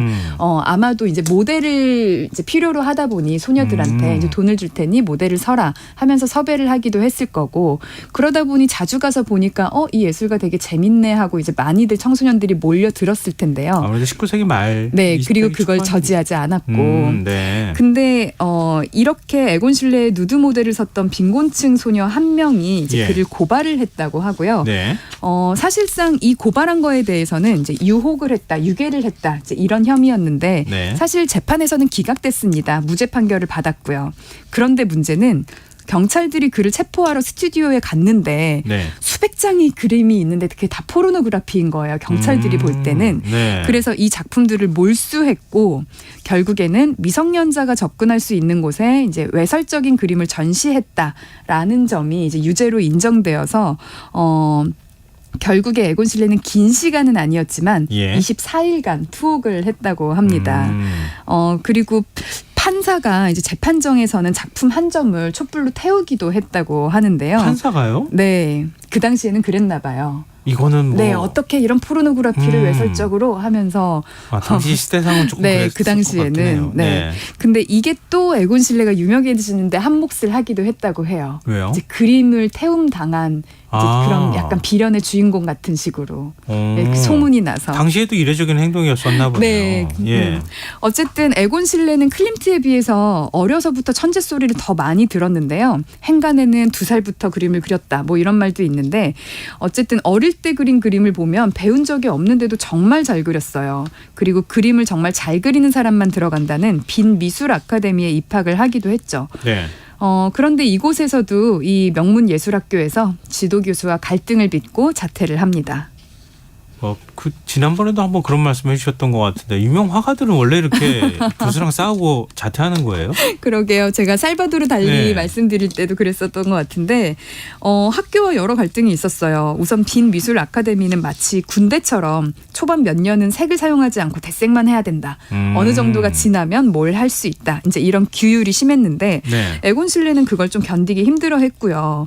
그리고 자화상을 정말 많이 그렸는데 지도 교수는 그를 가리켜서 사탄이 토해놓은 녀석이다라고 하면서 비난을 하고 어디 가서 내가 너의 지도교수라고 하지 말아라 라고까지 했다고 하는데요. 근데 이 시기에 에곤 실레는 학교에서 그렇게 각광받지 못했는데 밖에서 클림트를 만난 거예요. 그래서 이제 17살의 에곤 실레가 클림트한테 선생님 저는 재능이 있나요? 하고 물어보니까 클림트가 엄청난 재능이 있고 이미 네가 나보다 더 훌륭하다. 이제 이런 이야기를 한 거예요. 그 당시에 클림트도 이제 제가 아까 그 3년 만에 동굴에서 나와서 그 주류 미술계에 대한 반발로 빈 분리파를 만들었다 그랬잖아요. 그 시기인데 에곤 실레는 클림트 덕후라고 할 정도로 클림트의 작품 세계를 동경했는데 네가 나보다 더 뛰어난데? 이제 이런 식으로 극찬을 한 거죠. 이미 클림트는 45살의 배가인데도 불구하고. 클림트도 대단하고. 그러니까요. 둘 다 대단하죠. 어떻게 보면 대가이기 때문에 자격지심 없이 너 참 훌륭하다라는 이야기도 했을 것 같은데요. 이 둘은요. 자주 본인들이 그린 그림을 서로 바꿨다고 해요. 바꿨다고요? 네. 그러니까 대가인 클림트와 아직 고등학생인 17살의 그 에곤 실레가 서로 그림을 그린 다음에 우리 바꿀까 해서 이제 바꾸는데 에곤 실레는 자주 바꾸고 싶어 했겠죠. 그러니까 바꿀 때마다 클림트는 네 그림이 훨씬 좋은데 왜 내 것과 바꾸려고 하냐라고 하면서 이제 그 28살의 나이 차이를 뛰어넘어서 동료로서 이제 인정해주는 그런 모습을 보이기도 합니다. 참 대단하네요. 그런데 지도교수와는 안 맞아도 너무 안 맞는 거죠. 특히 지도교수가 절대로 우리 학생들은 분리파 작가들의 작품을 관람할 수 없다라고 금지를 했다고 해요. 그래서 에곤 실레는 학교를 자퇴하고 이제 빈 분리파에서 활동을 합니다. 좋아할만 했네요. 저 지도교수하고 싸울만 했구나 이런 생각이 좀 드는데요. 근데 에곤 실레가 굉장히 이렇게 아까 포르노그래피 얘기하셨지만 이렇게 노골적으로 이렇게 그 신체를 묘사한 작품들이 굉장히 많이 남아 있는 거죠. 네, 뭐 인터넷 맞아요. 검색만 해도 맞습니다. 아마 많은 분들이 아실 것 같은데요. 에곤 실레 작품에는 남성이든 여성이든 뭐 성기가 적나라하게 노출되어 있거나 아니면은 그러니까 사실 누드가 기존의 명화에도 누드가 많잖아요. 근데 네. 왜 누드의 명화 속에서 그러니까 명화 속의 누드는 성스럽고 아름답고 왜 에곤 실레 작품은 왜 뭔가 좀 이상할까 싶으실 텐데요. 네. 보통은 이런 성스러운 여체 나체를 그리기 위해서는 채모를 그리지 않는다는 그런 장치가 있어요. 그런데 에곤 실레의 작품 속에는 채모도 네. 적나라하고요. 또 작품 속의 인물들이 화면을 뚫어지어라 쳐다보고 있어서 관객과 이제 눈을 맞추기도 하거든요. 그게 굉장히 도발적이고 한편 퇴폐적이거나 외설적이라고 생각이 들게 되는 거죠. 네. 근데 네. 그 뭐라고 그 예전에는 그 뭐라고 표현했더라? 그 약간 외색이라는 표현, 그러니까 외설적이라고 하는 표현 말고 네. 뇌색. 외설적, 관음적. 갑자기 생각이 안 나네요. 네. 그런데 이렇게 에곤 실레가요. 네. 육체적 관계에 대해서 다소 부정적으로 생각을 한 이유가 있었어요. 그러니까 이렇게 약간 다소 아름답기보다는 성스럽기보다는 좀 네. 퇴폐적으로 그린 이유가 아버지가 매독으로 떠나고 누나도 선천적 매독으로 세상을 떠났거든요. 그러니까 성에 대해서 이제 성스럽고 아름답다기보다는 좀 두려움과 경멸의 대상으로 좀 봤을 가능성이 이제 좀 큰 그런 사건들이 있었죠. 당시에는 매도 굉장히 흔했던 시절이었어요. 네, 맞아요. 네, 그래도 어린 나이에 그 에곤 실레의 눈에는 우리 굉장히 아빠가 충격적이었겠죠. 성병에 걸리다니 누나도 그것 때문에 죽게 되다니 이제 이러면서 굉장히 이제 성에 대해서 약간은 좀 이렇게 안 좋은 부정적인 감정을 갖고 있었을 거라고 생각하는데 사실 이 에로틱한 그림 탓에 여자 관계가 좀 복잡했을 거다라고 오해를 받는데 네. 그렇게 물러나지는 않았다고 합니다. 그리고 그의 작품을 두고 이어지는 외설 논란에는 그것은 예술 가치를 지닌 작품은 더 이상 외설이 아닌데 외설적인 감상자들이 그렇게 보면 외설이 되는 거다라고 비난을 했다고 합니다. 네, 뭐 하여튼 세상의 기준과는 다른 기준 네. 생각들을 갖고 있을 수 있는 거니까요. 그런데요, 막상 그의 삶을 보면요, 세상의 기준과는 좀 다른 결정을 할 것 같잖아요. 네. 그런데 굉장히 오랜 기간 옆에서 서포트해온 그 이제 일종의 조강지처 같은 연인을 버리고 부유한 집 딸과 또 결혼을 하고요. 왠지 가난 속에서 예술 혼을 꽃피웠을 것 같은 느낌이 들지만 네. 또 이제 굉장히 20살 20대의 나이부터 성공가도를 달리고 소위 말해서 굉장히 어린 나이에 스타덤에 오른 부유하게 좀 나고 자라고 그렇게 성공했던 사람이기도 합니다. 네. 굉장히 의외죠. 우리가 가지고 있는 고정관념을 좀 다 깨주셨는데요. 클림트도 마찬가지고 에곤 실레도 네. 마찬가지고 그 역시 사람은 다 들여다봐야 되는 건가? 그러게 말이에요. 알면 할수록 참 네. 아리송하다는 생각이 드네요. 그래서 굉장히 이제 클림트의 과거 작품들은 되게 삐쩍 마르고 힘들어 보이지만 네. 나중에 결혼해서의 작품은 살집도 좀 붙고 나중에 그 가장 마지막에 그린 가족이라는 작품은 되게 좀 이렇게 풍성한 그런 좀 따뜻한 행복함이 좀 느껴지기도 해요.